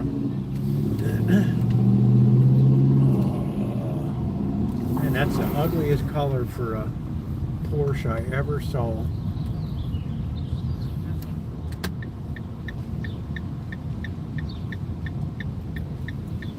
I respect John Gruden's insights, but I knew Mendoza when I saw him play for Cal and almost beat Oregon with a second-rate rest of the team. He basically carried the whole team himself.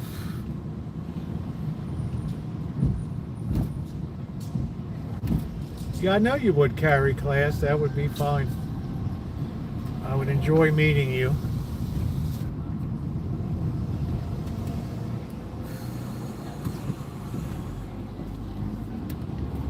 I love to meet people. Oh, those turns are terrible. Oh.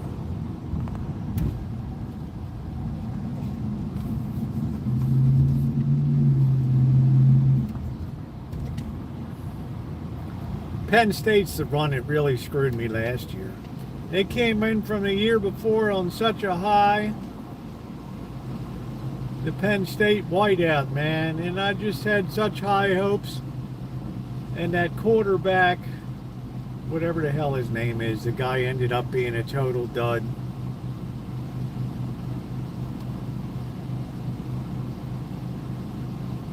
That was crazy.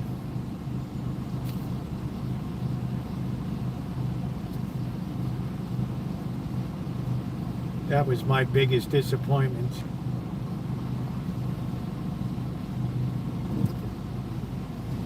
Yeah, I'm saying it's going to be a big job. There'll be some momentum play on them, but there's no way.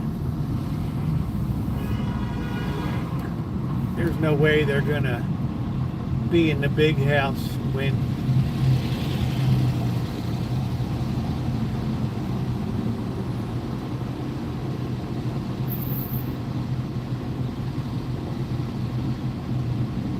The worst one I saw, I knew college football was in trouble when Deion Sanders screwed over Jackson State. They could have been a hell of a team.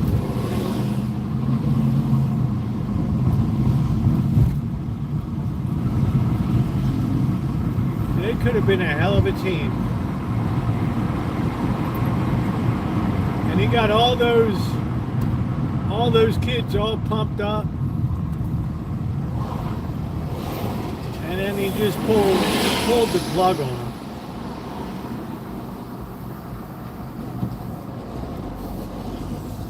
They always do well, Michigan.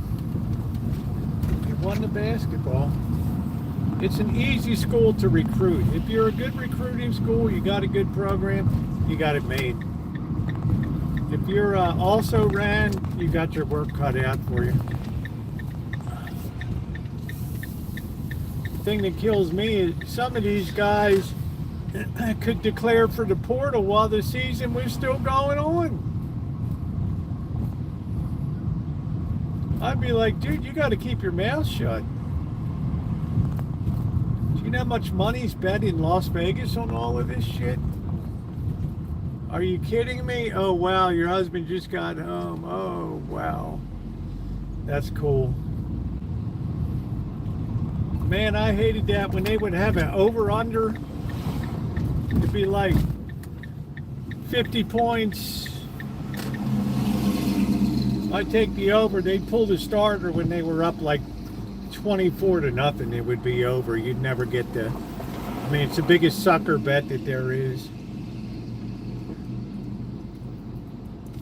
As soon as they can put the second string in, your bet just died right there. You know what I'm saying, Brad?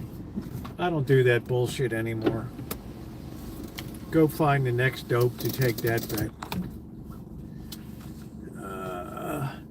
Can you imagine that?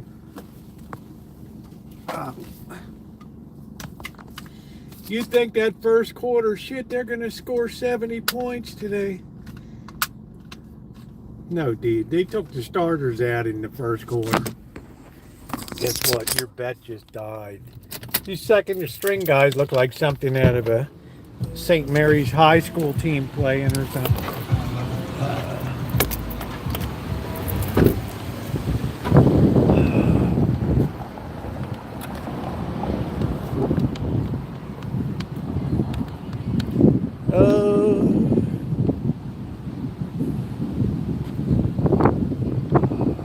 It's going to be cold tonight. It has not been a warm summer here.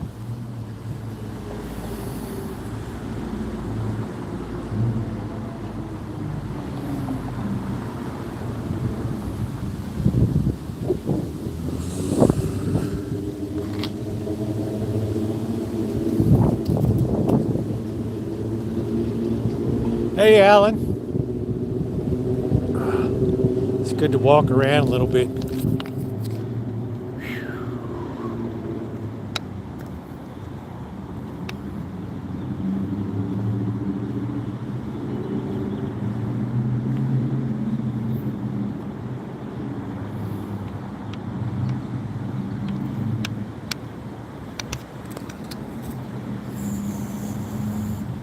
Sometimes these ends, these safeties, these cornerbacks, they're great in college, but they don't pan out in the pros.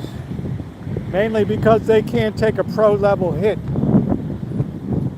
They're so injury prone. It's like the Ravens drafted a great cornerback safety. They were injured before the year even began.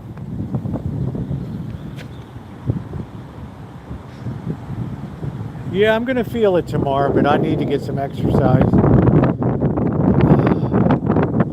The juice is worth the squeeze, Ronnie. It's better than sitting down and twisting. At least I'm just walking forward. I don't know, this company changed hands, this barbecue place.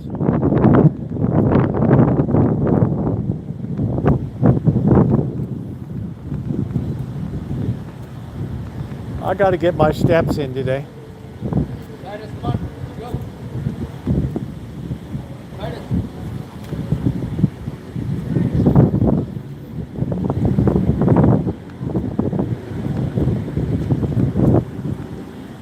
So this barbecue guy couldn't keep his hands. I don't know what the hell it was. He had a problem.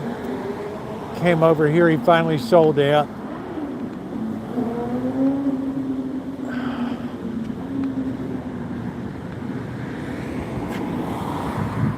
Yellow lights are flashing.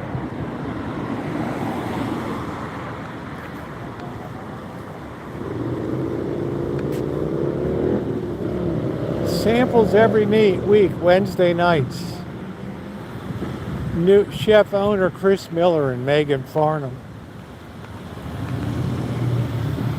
They chased the old owner out.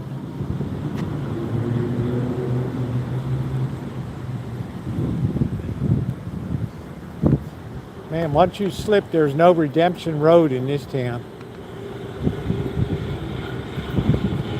Oh, you can feel the heat on that baby.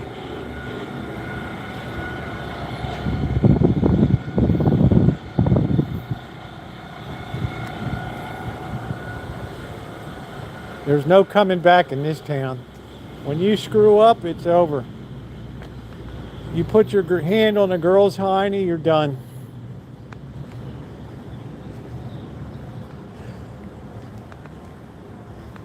I'm not saying whether you should or shouldn't be. I'm just stating the facts. That's it.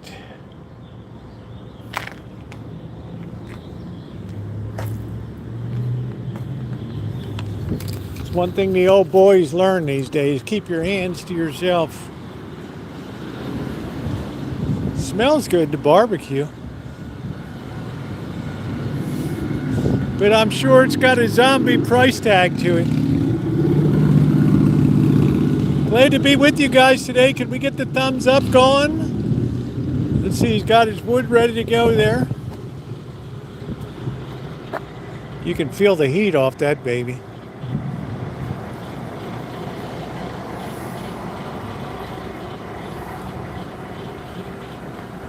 I guess he's using oak.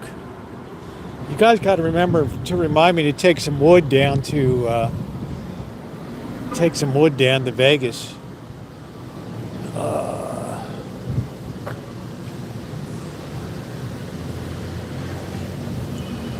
Singles party last Friday of every month till 10 o'clock. What is that, kids? 10 o'clock.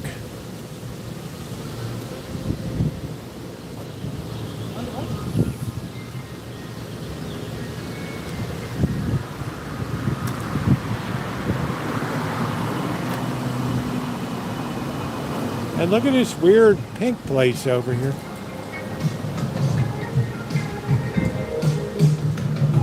Ooh, I'm gonna put the microphone off for a minute.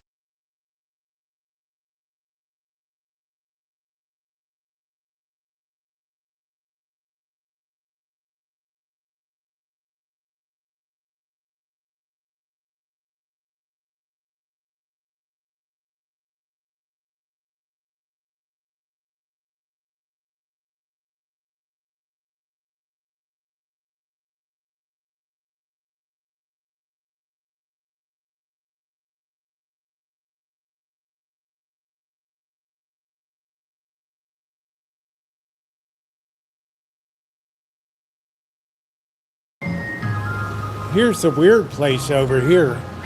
This pink place. This is the damnedest thing I've seen.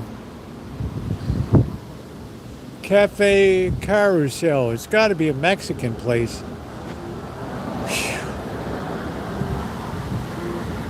Are you Ronnie, you see this?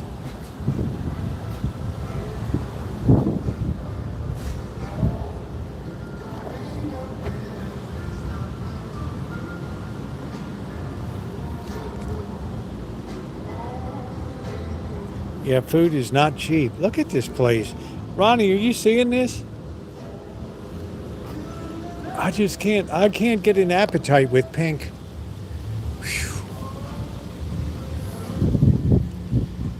No, Alan, not with my ribs, man. I'd probably fall off. Crack the other side just for balance. This crazy looking? I'm sorry, I can hardly stomach pink.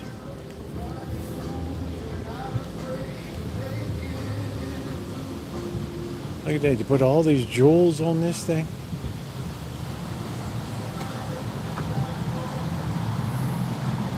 Yeah, I'm sure it's for little girls. It's wonderful. I'm saying it's beautiful. I'm not saying. June 22nd, 11/11. Grand opening, the day after my birthday. They're opening on a Monday. I don't know how much sense that makes. I don't know. This has been a long time coming. Yeah, I get it, little girls, but when you're an adult eating here, I don't think they're gearing this towards kids. It's just kind of gruesome to me. I don't know.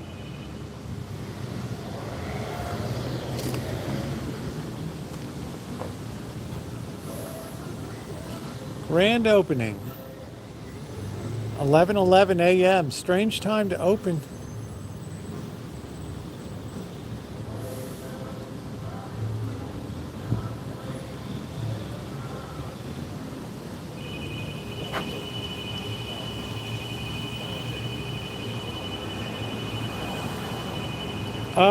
So we're talking about a lot of overhead here, although this spot is kind of a death spot.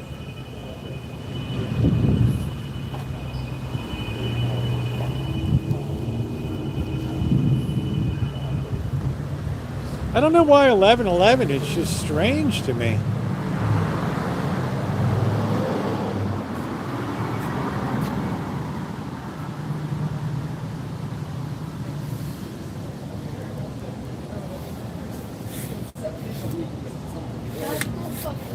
That's an absolute badass. Reminds me a lot of you, Adele, because that's what Oh, she's got a foul mouth on her.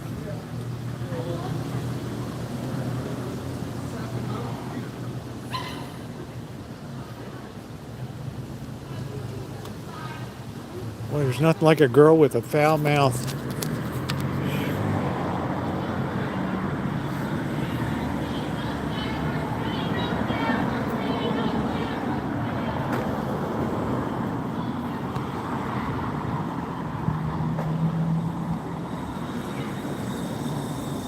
I don't know, she's flipping out.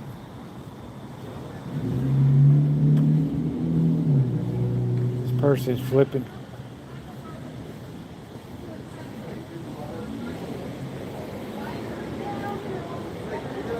I'll tell you, you would be surprised for a city of 200,000 people.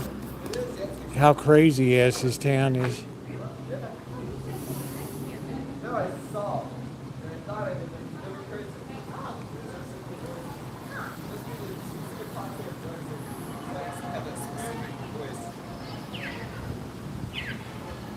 It's a shame because it's so young to have a life just robbed like that.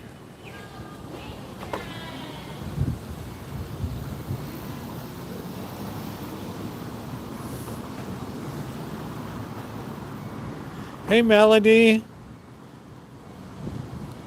I don't know what the hell it was, Melody. I want to be kind to everybody. I don't want to degrade anybody's efforts, but I can't eat in all that pink. I'm sorry.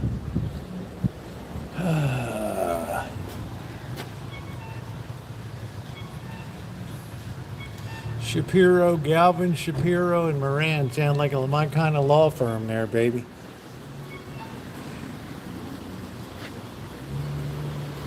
Closed. I say, give me that rabid Jewish lawyer.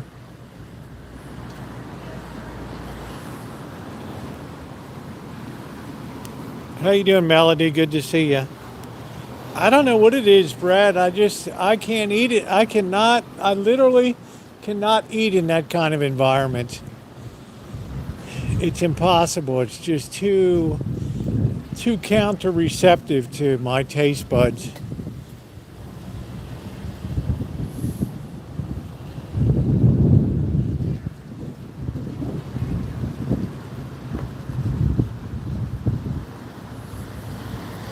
Never gonna happen. It hadn't even opened up yet, Brad. I don't know. They're not even opening till the 22nd, which is Monday. I don't want to rain on their parade. They could make a fortune. I don't know. It's not a big brunching town. Maybe Hollywood, Sunset Boulevard.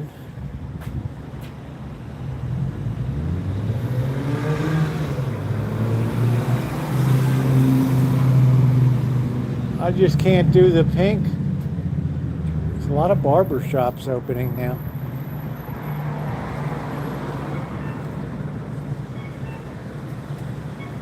A lot of barber shops. I got the old Mexican woman takes care of me.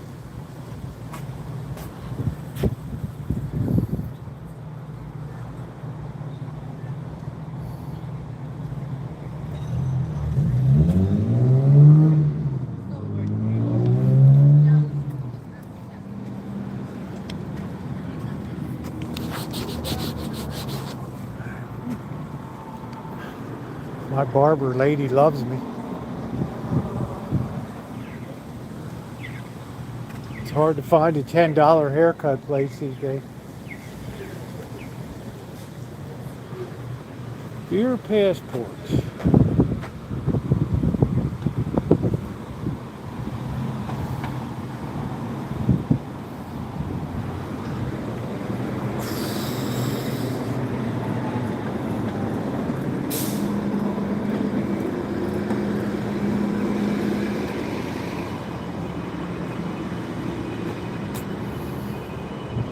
Let's see, I don't think the library is open tonight.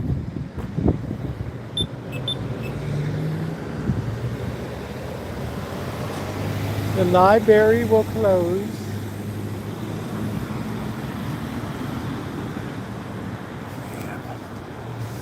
I'm so tired of rib injuries. Damn, man.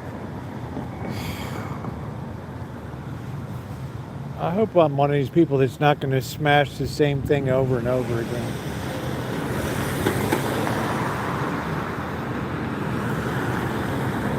This is a psychological bummer. Yeah, thank you, MB. You're sweet, honey. I'll survive. Thank you. I still got to get my steps in and get some exercise in, so it's fine.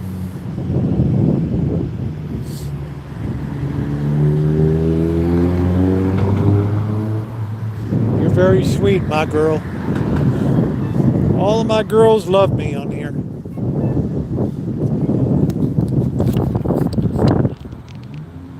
I got my girls always watching out for me. Roosevelt will always take care of you, babe.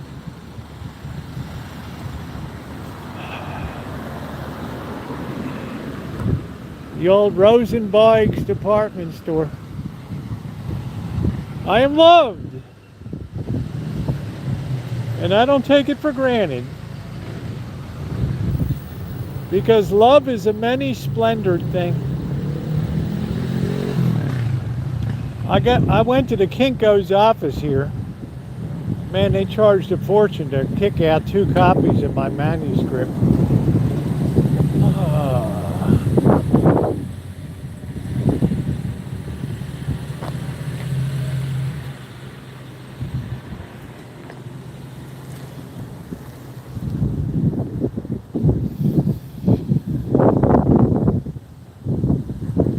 This is real Art Deco. Look at the old courthouse. Used to be there. Earthquake lowered the boom on that baby.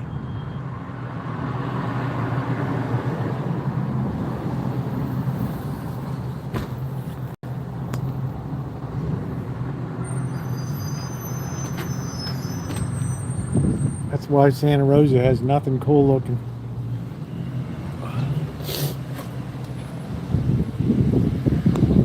It all got blasted to smithereens.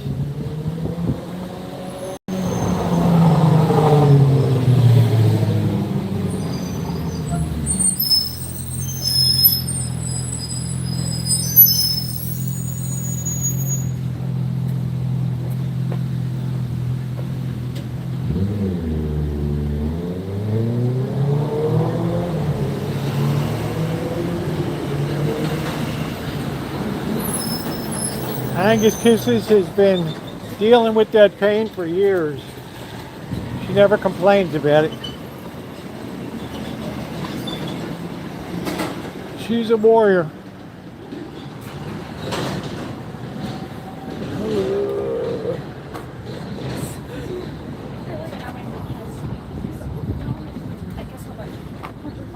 Where's Amanda Hug and Kiss? We usually pick out a love book for her. Like Love for Psychotic People or something. Love for Psychos. Let's see what's on the table. Yesteryear.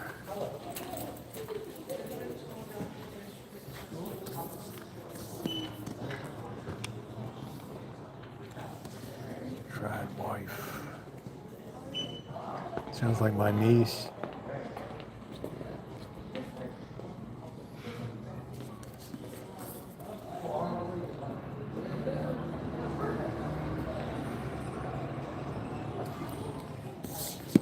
I know what you've been up against for years. I got a perfect line on you, Angus Kisses.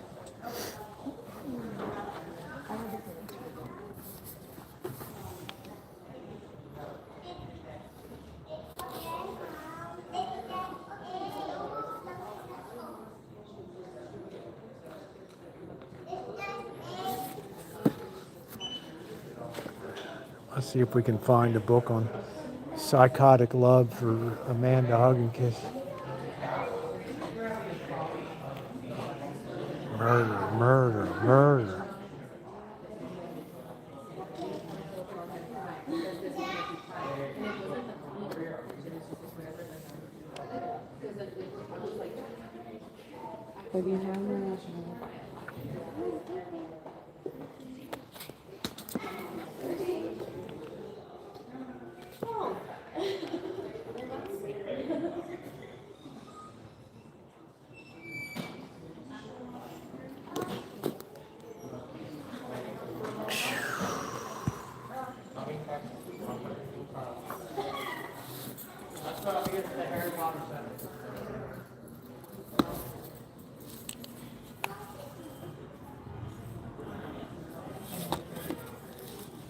Where's my picture on the back cover?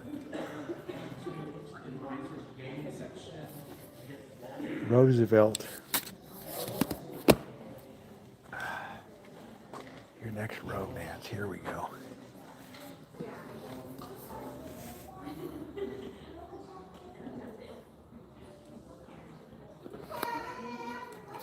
How many pages is that?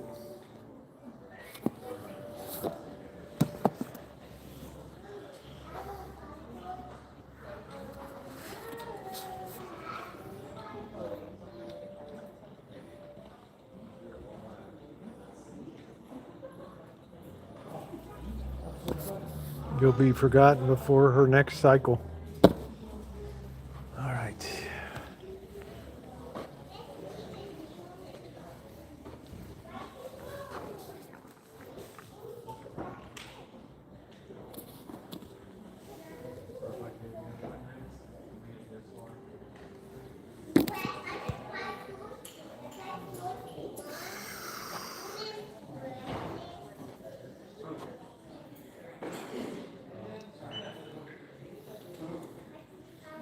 Oh shit, I'm in the psychobabble section.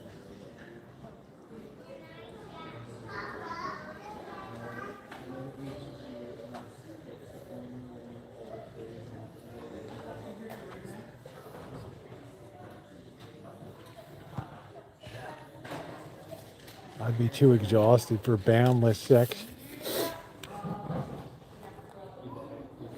Most I want to do is just think about it. Don't make me laugh.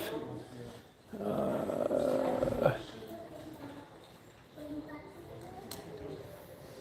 wish I could sit like this.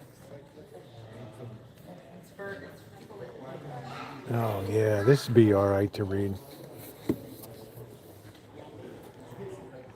I know, I try to give her love, but I don't want to spoil her. $32 for that little thing? I'll wait till it's in the library. Oh wow. This would get a man to hug and kiss excited.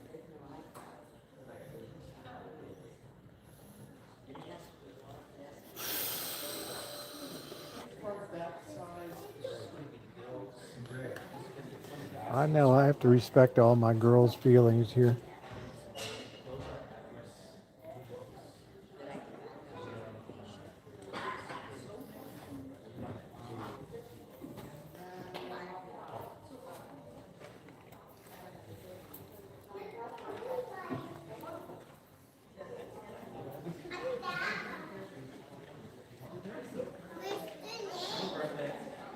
Oh shit, I'm in the fantasy literature. This is like, no, I'm not. Okay.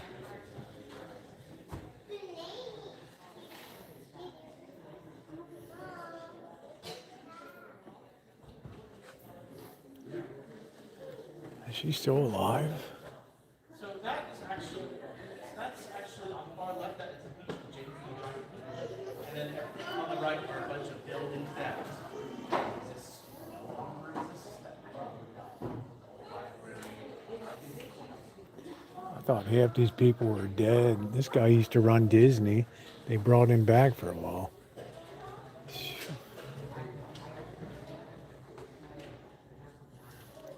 Mrs. Dow Jones.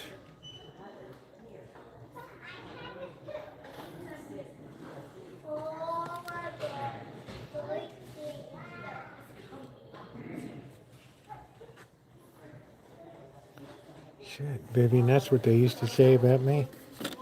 I'd say near us, courts might be able to help you. Otherwise,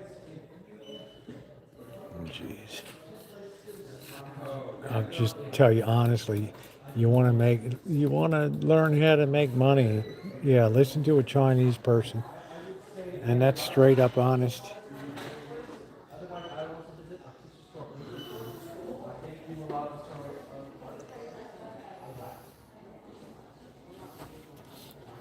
Where's the James Patterson wing?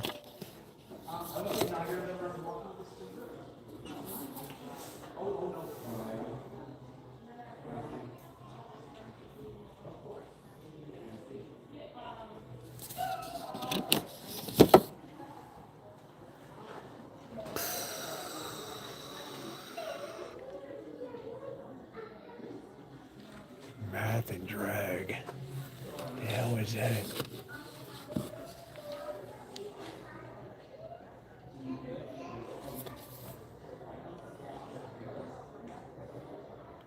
How math and humans cannot be confined to rigid boxes.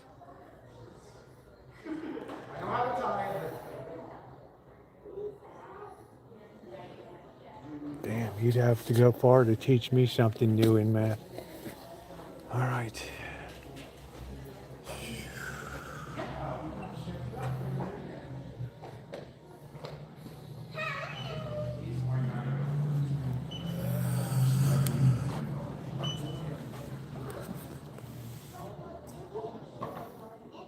Are there magnets?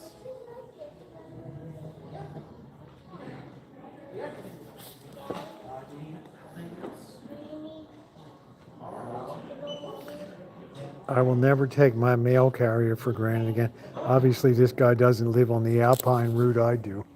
You're lucky if you see your mailman. Oh, yeah, this is her, man. Yeah, I like her. Ina Garten, man.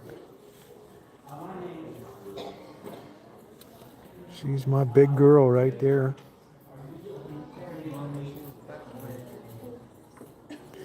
When she has her gay friends, Michael and the other guy doing her flower arranging before the party. Isn't that special? $22 for that bird.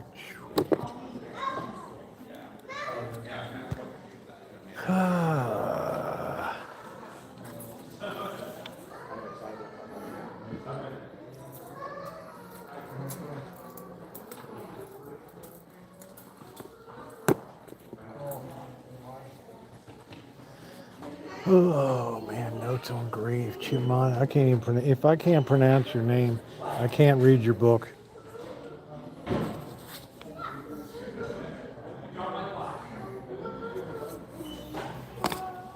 Is that shallow?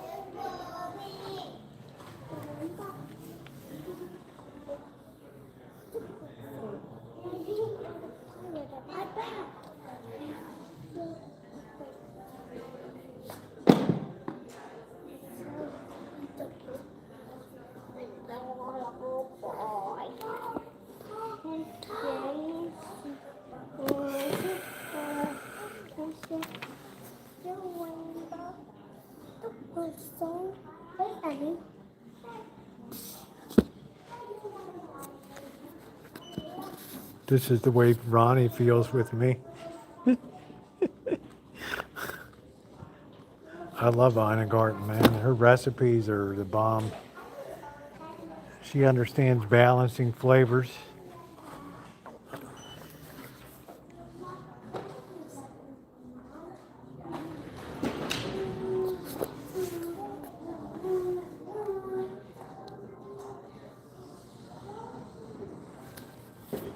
Her recipes work, man.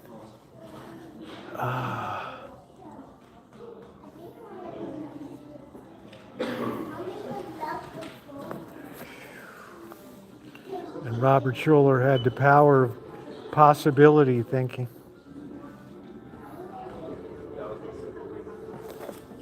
I still freaking dead drinks.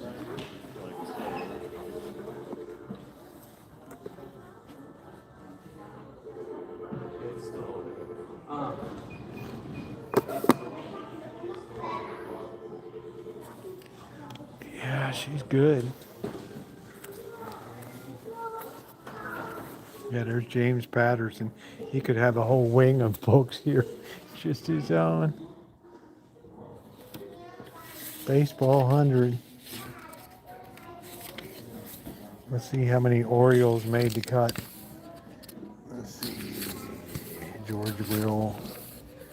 Right.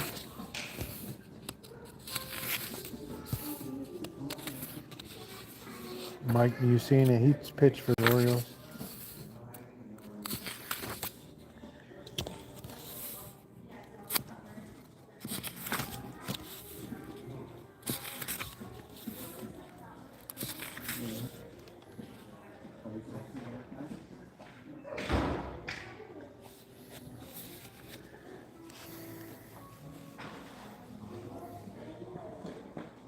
There just aren't any Jack Kerouacs anymore, you know.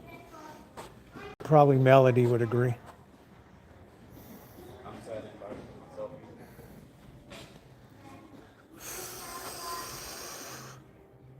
Hey, Judy. Relationships. Here we go for Amanda hug and kiss. Burn the haystack. Torch the duds and make room for men who matter. There you go. I'm sure she has a PhD in psychology. Let's see. Let's see. Professor of Writing and Rhetoric. Oh, wow.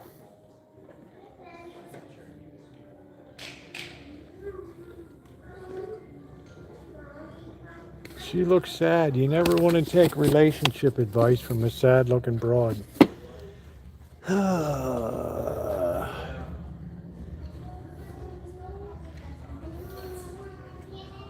How to be a gentleman.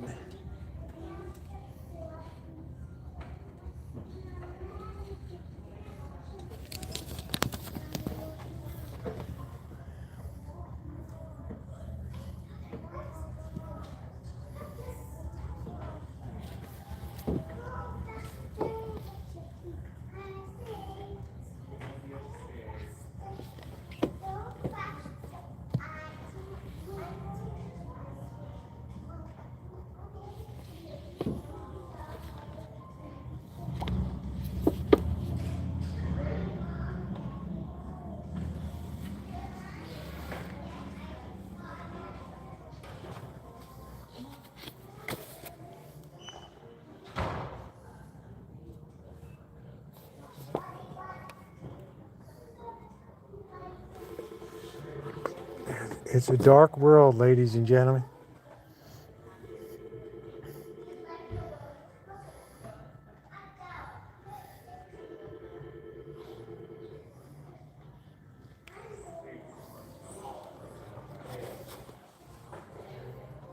I don't think we need any help in the self-love department these days.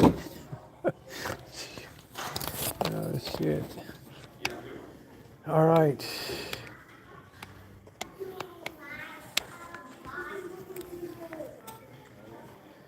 It takes selflessness, what it takes. They all messed up. Like, it's messed up.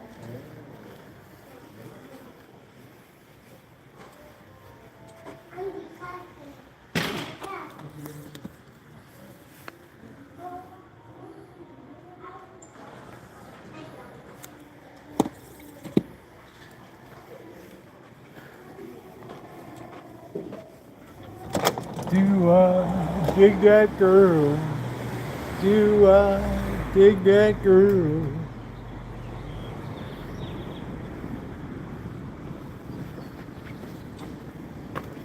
Yeah, let me tell you about kids, man. Kids suck the life out of you. Kids suck the life out of you. But what are you gonna do?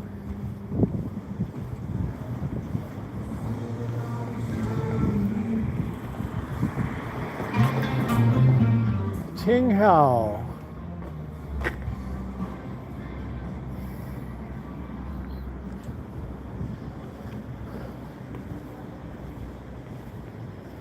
The Etruscans.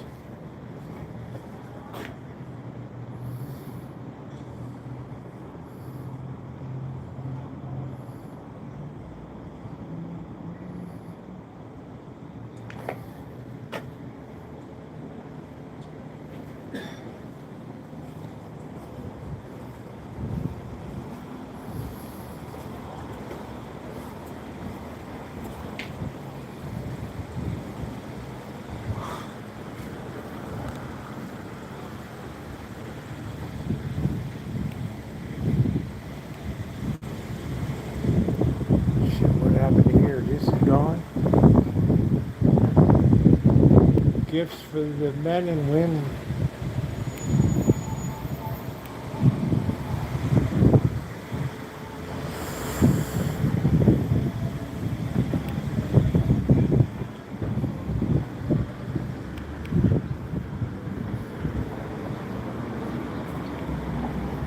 Yeah, please hit the thumbs up button. We're just goofing around today. Oh. Ray's Afro Hut. Wait. Wait to cross. Wait. Wait. Wait. Wait. Wait. Wait. Wait. Wait. Wait. Wait. Wait to cross D Street at 4th Street.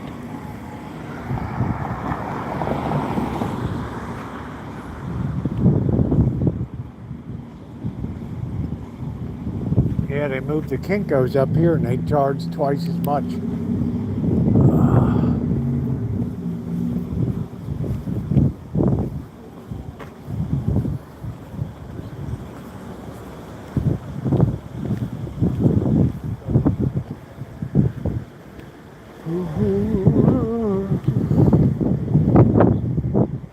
Good old JoJo Sushi.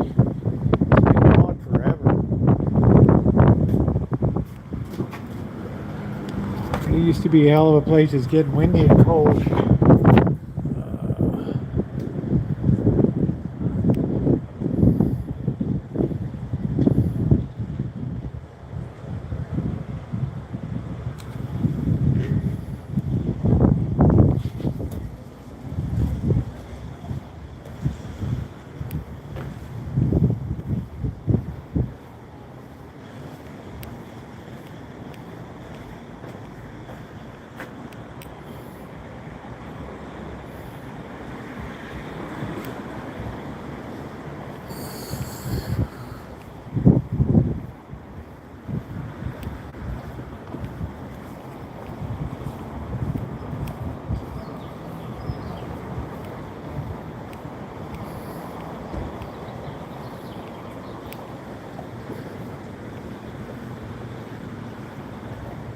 What's going on, Icy?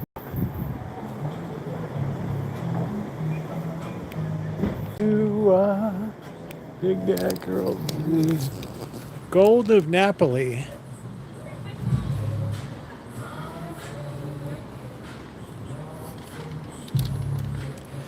Ina Garten.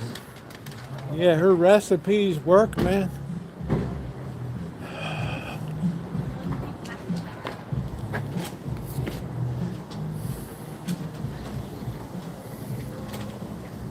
There's more out there.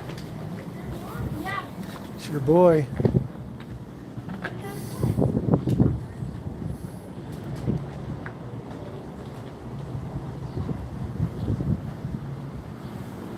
That's your boy.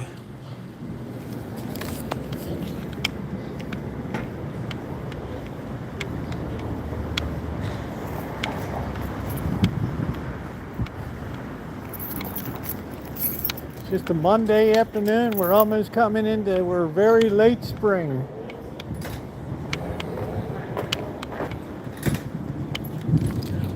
Late spring. I don't know what the hell this is, a torch tree. Oh man, I wonder how much that cost. Just to burn a tree trunk. Wow.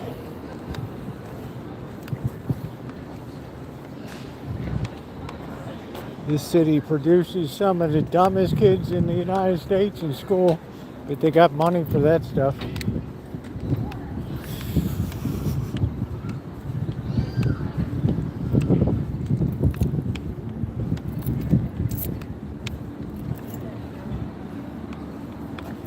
Go figure.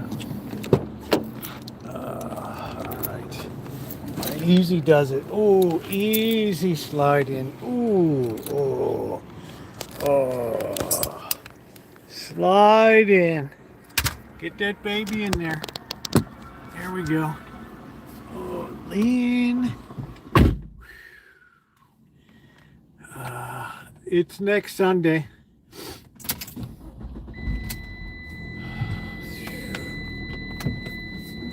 Oh man.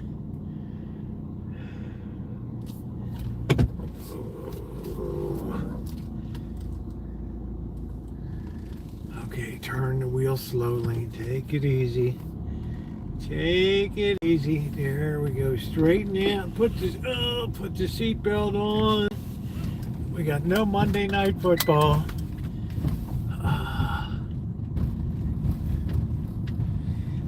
Yeah, I'm feeling a bit better. Thank you, Green. I'm just trying not to exacerbate the injury by overdoing, but I do like to walk.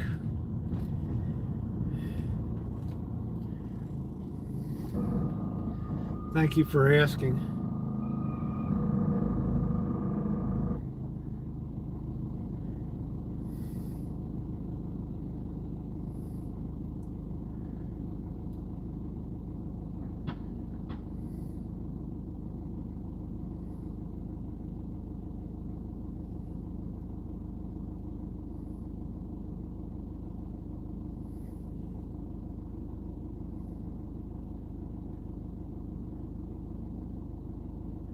Absolutely, Milkman. Absolutely. That's Friday. I really want to go down to Petaluma, kick my birthday weekend off. Oh. Sorry you're having an emotional day.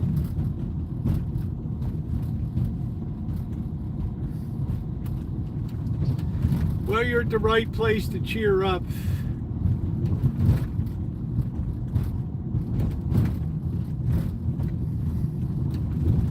Why my boy put up this fence here? There's not a damn thing going on this property that I metal detected.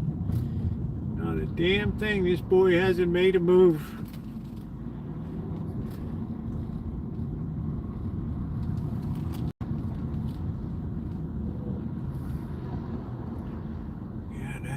That burn is still up there.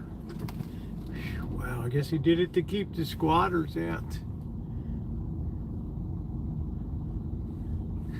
Yeah, I got shoulder, leg, but hand, but you know, it's all about, you got to pick your poison. Like, what's your number one? And by far, it's always, always, always the ribs. The curse of the ribs. Last time it was right side, this time left side. On the positive side, I didn't fracture anything I did last time. I was stupid. I should have gotten that x-ray. That could have punctured a lung. Any life advice about worry? I would say life advice for me, I don't know. I've always lived life up to the handle. But I think it's always accrued to my benefit to never really focus on money. The one thing my oldest daughter always tells me, Dad, I wish you liked money more.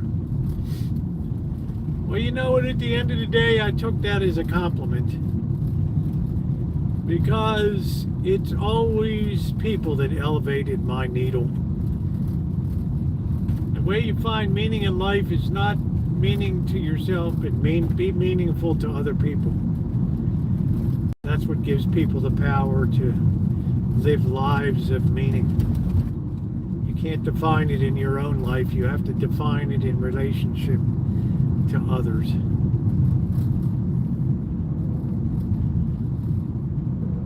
That's the only advice I have, is that as shallow and stupid as that is, that's all I have. Because you look at people like Larry Ellison and Peter Thiel, these ultra rich people, Jeff Bezos, and the one common complaint that links them all now, that absolutely sucks the joy out of their everyday life, is knowing that one day it will all be gone. And that is an absolutely horrifying thought to them. I'm not sure if I'd call it greed. It's just, you know, it's not fair that I finally reached the top of the mountain and I can't take any of this with me. That is just, it's wrong. It's brutal. It's evil. It's terrible. And That's the hardest thing that they have. So they do this stuff like biophoresis, getting blood from younger people and infusing it into themselves. Spend hundreds of millions of dollars on Jeff Bezos on the Apollo project to extend life, and it's just like in the meantime you have hundreds of thousands of people that are starving to death, can't get a clean drink of water on planet Earth. And yeah, okay, what that money could do, the impact it could have on people, but who am I to say, right, Green? I mean, that's just the way I see things in life.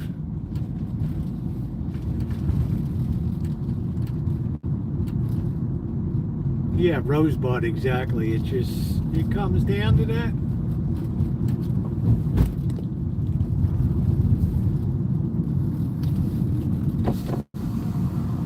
That's a hard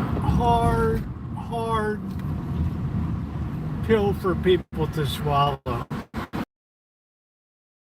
To dominate people, and we saw what it did to Jeffrey. It turned him into a monster. It's turned Peter Thiel into a demonic being.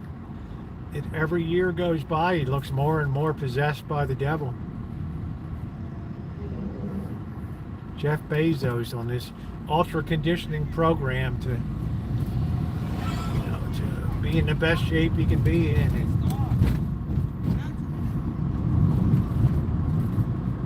I'm not saying these people aren't charitable in some way, shape, or form,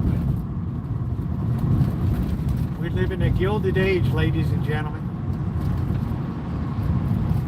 We live in a new gilded age where 5% of the people control 80% of the wealth.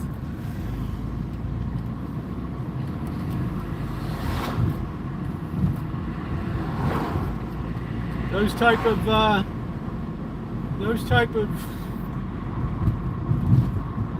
ratios never work out well for the world. They're usually harbingers of disaster.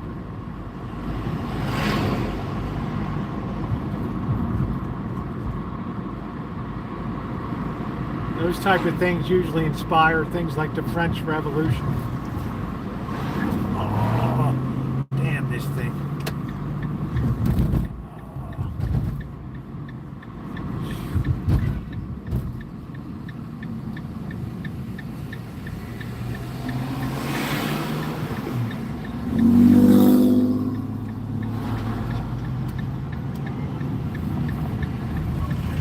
Why Warren Buffett said, I got to give away my money.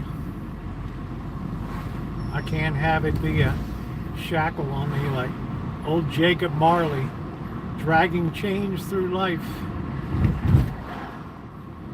Chains that I forged link by link.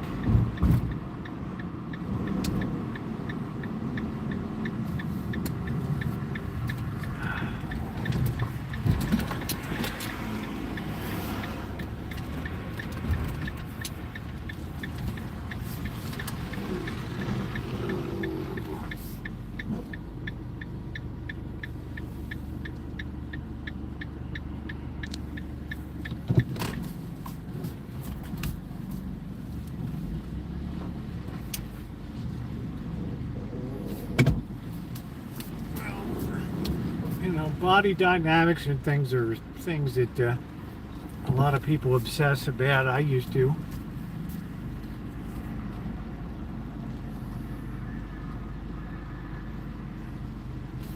But at the end of the day, it's a depreciating asset, and you better have something more behind it. So I enjoy my pleasures in life more now. A little bit of drink here and there. Hanging out with my wonderful friends here are some of the most beautiful people. I know, and I don't really stress about too much more than that. If I can just pay my bills, I'll be a happy camper. Oh, oh, wow, wow, wow, wow. Ah, look at this. I still got all my fishing shit in here. I couldn't even reach over the side to pull it out.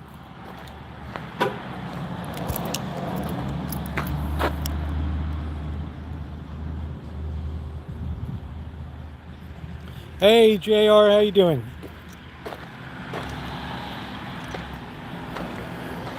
You never want to shame anybody. What you want to do is look hard to find the best in people. It's easy to find the worst, and everybody's always an expert on the failings of everybody else's life. The hard thing sometimes is to be positive about it. That's the challenge in life. All right, let's have a brew. In a relaxed time. That was a good. I'm glad I got out a little bit. We're just in time for the KPFA evening news. Oh boy, let's flip that around.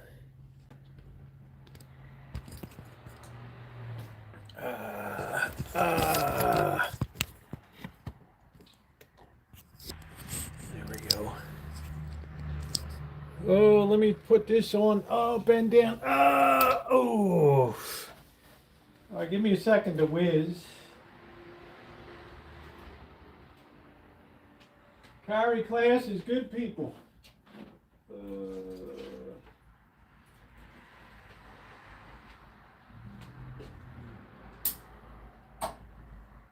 I like people what's got heart.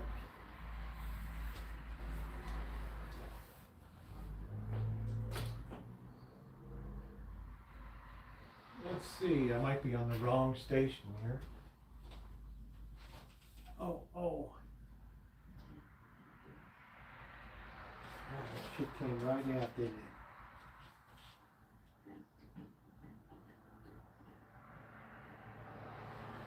Oh.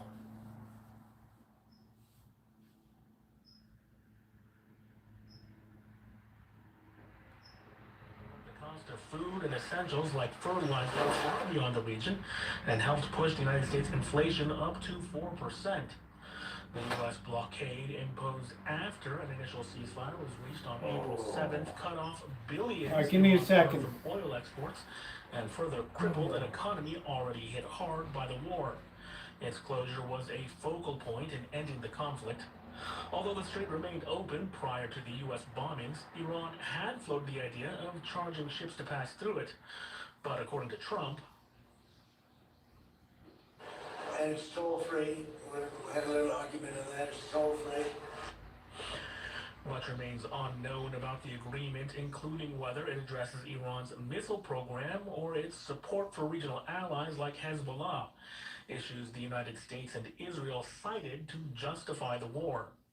The memorandum itself is reportedly just a page and a half long, and when reporters asked President Trump when it would be made public, he said, Probably pretty soon. I would say sometime after Friday.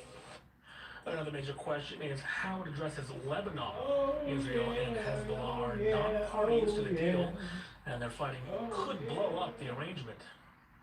We do want to see if we can straighten out the Lebanon thing, because it just seems to just never end. And that's a mini version of what we were doing, and it should not be tough. It should not be tough. So Hezbollah, we have to have a little talk with them.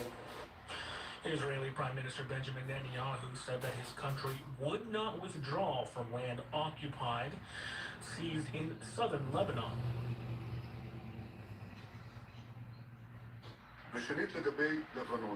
Regarding Lebanon, we have created a buffer zone, a security zone, and we will remain there as long as necessary.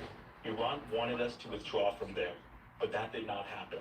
Do you know why it didn't happen? Let's have Among a other brew. reasons, because I stood very, very firm.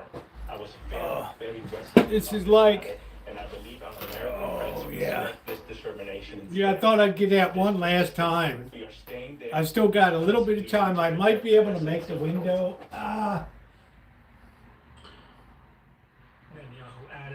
ceasefire agreement between the United States and Iran is President Trump's decision, and that he is committed to ensure that Israel does not. It wouldn't be this week, I guarantee you that.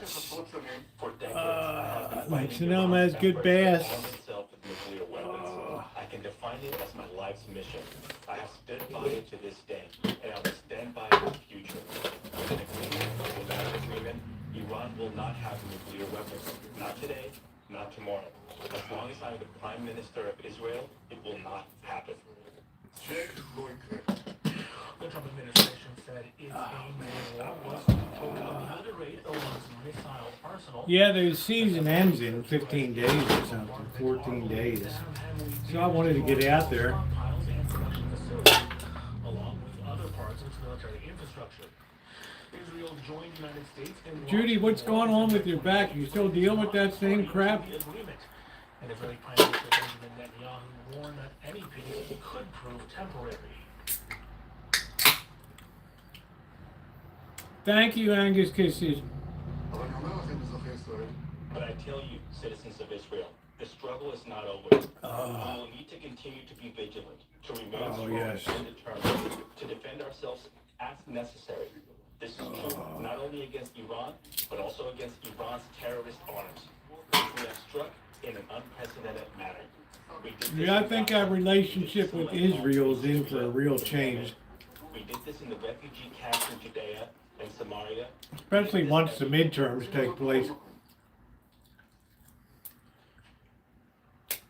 Trump and Netanyahu have increasingly found themselves at odds with the president, eager to end a war that has proven deeply unpopular with the American public, while Netanyahu has sought to press ahead in pursuit of his more ambitious goals. Netanyahu was largely sidelined during the ceasefire talks and appears to have lost support among some members of the Republican Party. The emerging agreement has also... I don't know if Brett's still here. They're going to be breaking their mini camps for football. 6 weeks they'll be back. That could bode poorly for the veteran Israeli leader who faces re-election this fall. Oh, wow. Meanwhile, in Iran, President Massoud... Janet had sciatica. They gave her a lot of exercise to do. Please hit the thumbs up button.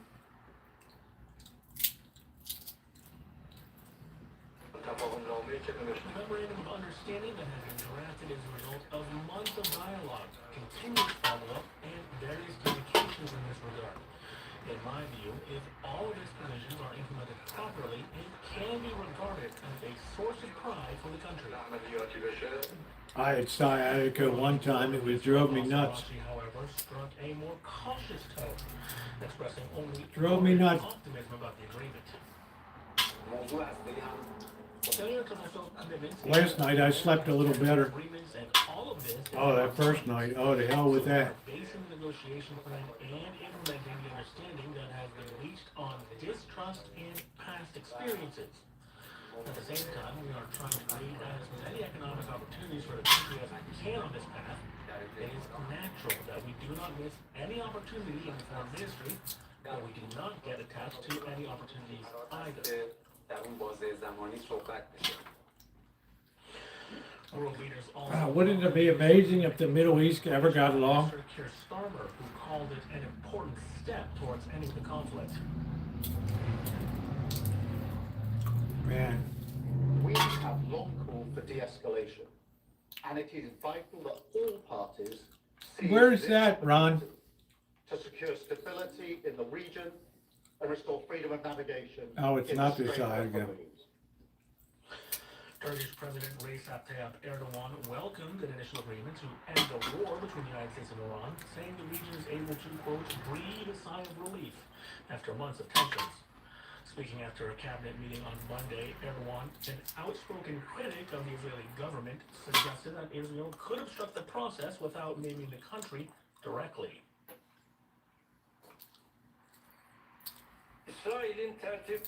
A very important step was taken last night in the war that began on February 28th with the instigation and provocation of Israel. It was announced that an agreement had been reached to end the conflict between America and Iran. Yeah, do you get injections or what do you get? Which has been on edge for months, breathed a sigh of relief. Of course, I must state this clearly here. Since February 28th, it has become clear who wants peace and who wants the war to continue. We know very well that those who pin all their hopes on the sound of gunfire continuing in our region will be disturbed by the strengthening of a climate of peace. As they have done many times before, they will do everything in their power to obstruct this process. We have seen the statements made yesterday and today by the network of murderers who have the blood of innocent Palestinians and Lebanese on their hands as signs of this. The United Nations chief is welcoming the U.S.-Iran tentative deal brokered by Pakistan. Yeah, I'm glad that shit's over, man. Critical step towards the peaceful That was like a settlement no-win. of the conflict. Here's Stefan Dujarric. Now Naomi can go to Dubai safely. The Secretary General hopes that the parties will build on the new momentum and redouble their efforts towards a final resolution to this conflict. The Secretary General reaffirms that we stand by, ready to support the parties in achieving a lasting and durable and comprehensive peace. Stock markets. Plans are now underway to formally sign the agreement Friday in Switzerland. Stock markets rallied worldwide Monday, and oil prices eased after the United States and Iran reached the tentative deal. Stocks got a lift after the price of a barrel of Brent crude fell 4.8% to $83, back to where it was in early March. Give me that cheap oil, baby. Of its pre-war price of roughly $70 a barrel, it's well below the more than $100 it reached just a few weeks ago. Patrick DeHaan, Vice President of Petroleum Analysis and Media Relations at Gas Buddy, said a finalized U.S.-Iran agreement Buddy. the Strait of Hormuz could Is that Ronnie D's Gas Buddy? I don't know. Well, nothing's really changed. Hey Russ, how you doing? Congratulations to your Knicks. As early as later tonight, but for the moment, there's a lag time to how markets respond and how quickly that shows up for gas stations. We've been in this situation before where there's a deal that may be imminent, but then it falls apart. So, while we're a little better off with the optimism of a deal happening, we have not yet seen the effect of the deal itself. So it's still. Hey Bunky, how you doing? The coast is clear. The hope is that lower oil prices will ease pressure on households and businesses that have faced rising costs for everything from food to fuel to fertilizer as a result of the war with Iran. Well, what we got out of it was hella depleted weapon stocks. That's what we got out of it. The forum brings together leaders of the international humanitarian community to discuss humanitarian challenges around the world and how It's going to take $100 billion to this year's forum straighten that shit out again. Technological change and the erosion of international cooperation are impacting humanitarian efforts. And brother, that ain't hay, you know?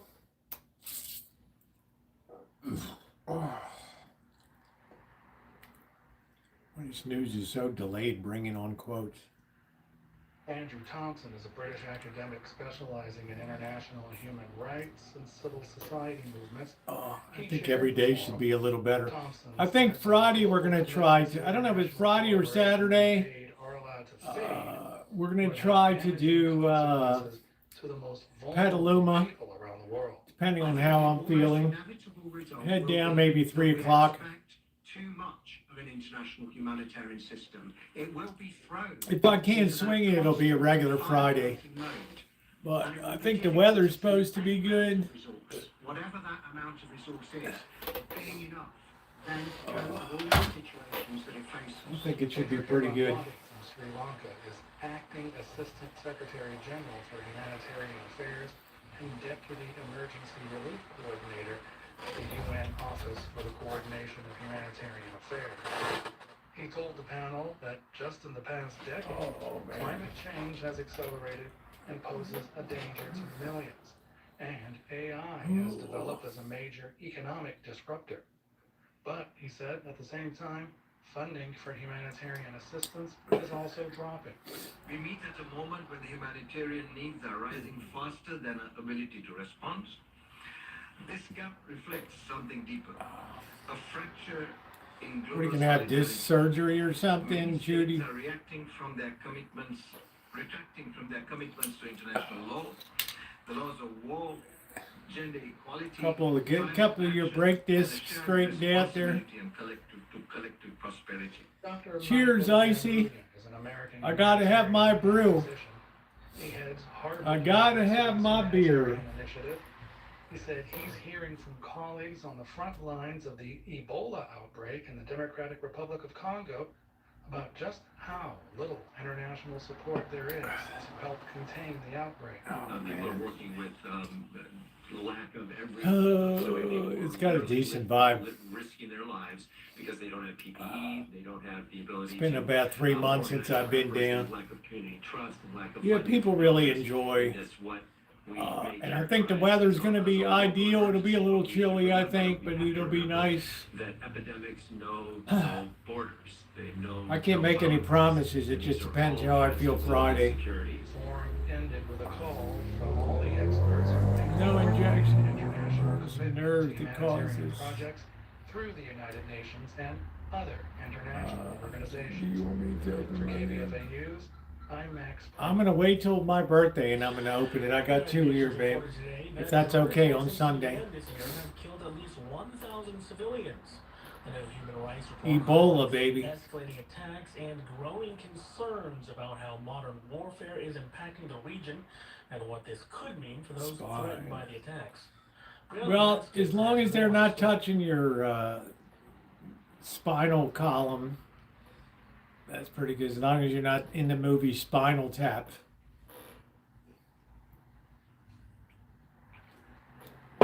I got it right here, Melody. Caused by the Curtain War in the Middle East and Northern African Right regions. there. Human rights commissioners say that residential neighborhoods, schools, Right there. and other civilian areas It's a trip on the Ebola Express. further worsening the critical humanitarian situation. The High Commissioner of Human Rights further discussed this Tomorrow issue I'm going to as do well a as Rancho the update. public at the United Nations Council meeting. Fruit trees are really rolling, really rolling. You're going to enjoy the updates. The last months have shown that the deep differences in the region cannot be resolved by military means. I deplore the use of force against Iran by Israel and the United Jeez, States, here we go which again. reportedly killed thousands of civilians, including hundreds of children, and destroyed hospitals, schools, homes, and other infrastructure. Iran's attacks on civilian infrastructure in Gulf countries and Jordan, and its blockade of the Strait of Hormuz are completely unacceptable. The blockade has had dire consequences for the global economy, for the delivery of humanitarian aid, and for the most vulnerable. Civilian areas aren't the only casualties of the drone attacks in Sudan, but there have also been other extreme human rights violations caused by the war. During the council meeting, Turk raised concerns over the ongoing reports of sexual violence and sexual assaults that are part of the crimes against humanity numbers. The representative of Sudan further spoke on the violations in Sudan towards human rights. I overdid it last night, I think, when I was playing. Or whatever the hell night it was, I don't know. Ooh. Yeah, night move, ooh, Against civilians and against national institutions and facilities. Militias have increased their presence in the various regions, including in Darfur, and these militias have perpetrated violations on the basis of geographic. All right, guys. Well, I'm going to take it easy tonight. I'm going to knock off for the night. I got some paperwork I got to do and some bills I got to pay before they shut the Rancho down. I want to thank you for all being here. If you haven't hit the thumbs up button, yeah, we can do a call-in show on Sunday. That's a great idea. I just have to remember to charge up the phone. And yeah, that would be a great idea if you can remind me on Saturday of that. Dr. Frankenstein, Brune, thank you. Everybody else, to my moderators, Judy, Ronnie. I don't think I saw Shimei tonight. I think I got the dynamic duo here today. Thank you for everything, guys. I'm sorry, I just can't be up and about this much time. But thank you so much for being here tonight and hitting that thumbs up button. Take care. Hey, Mark. These sense of injustice was compounded when the human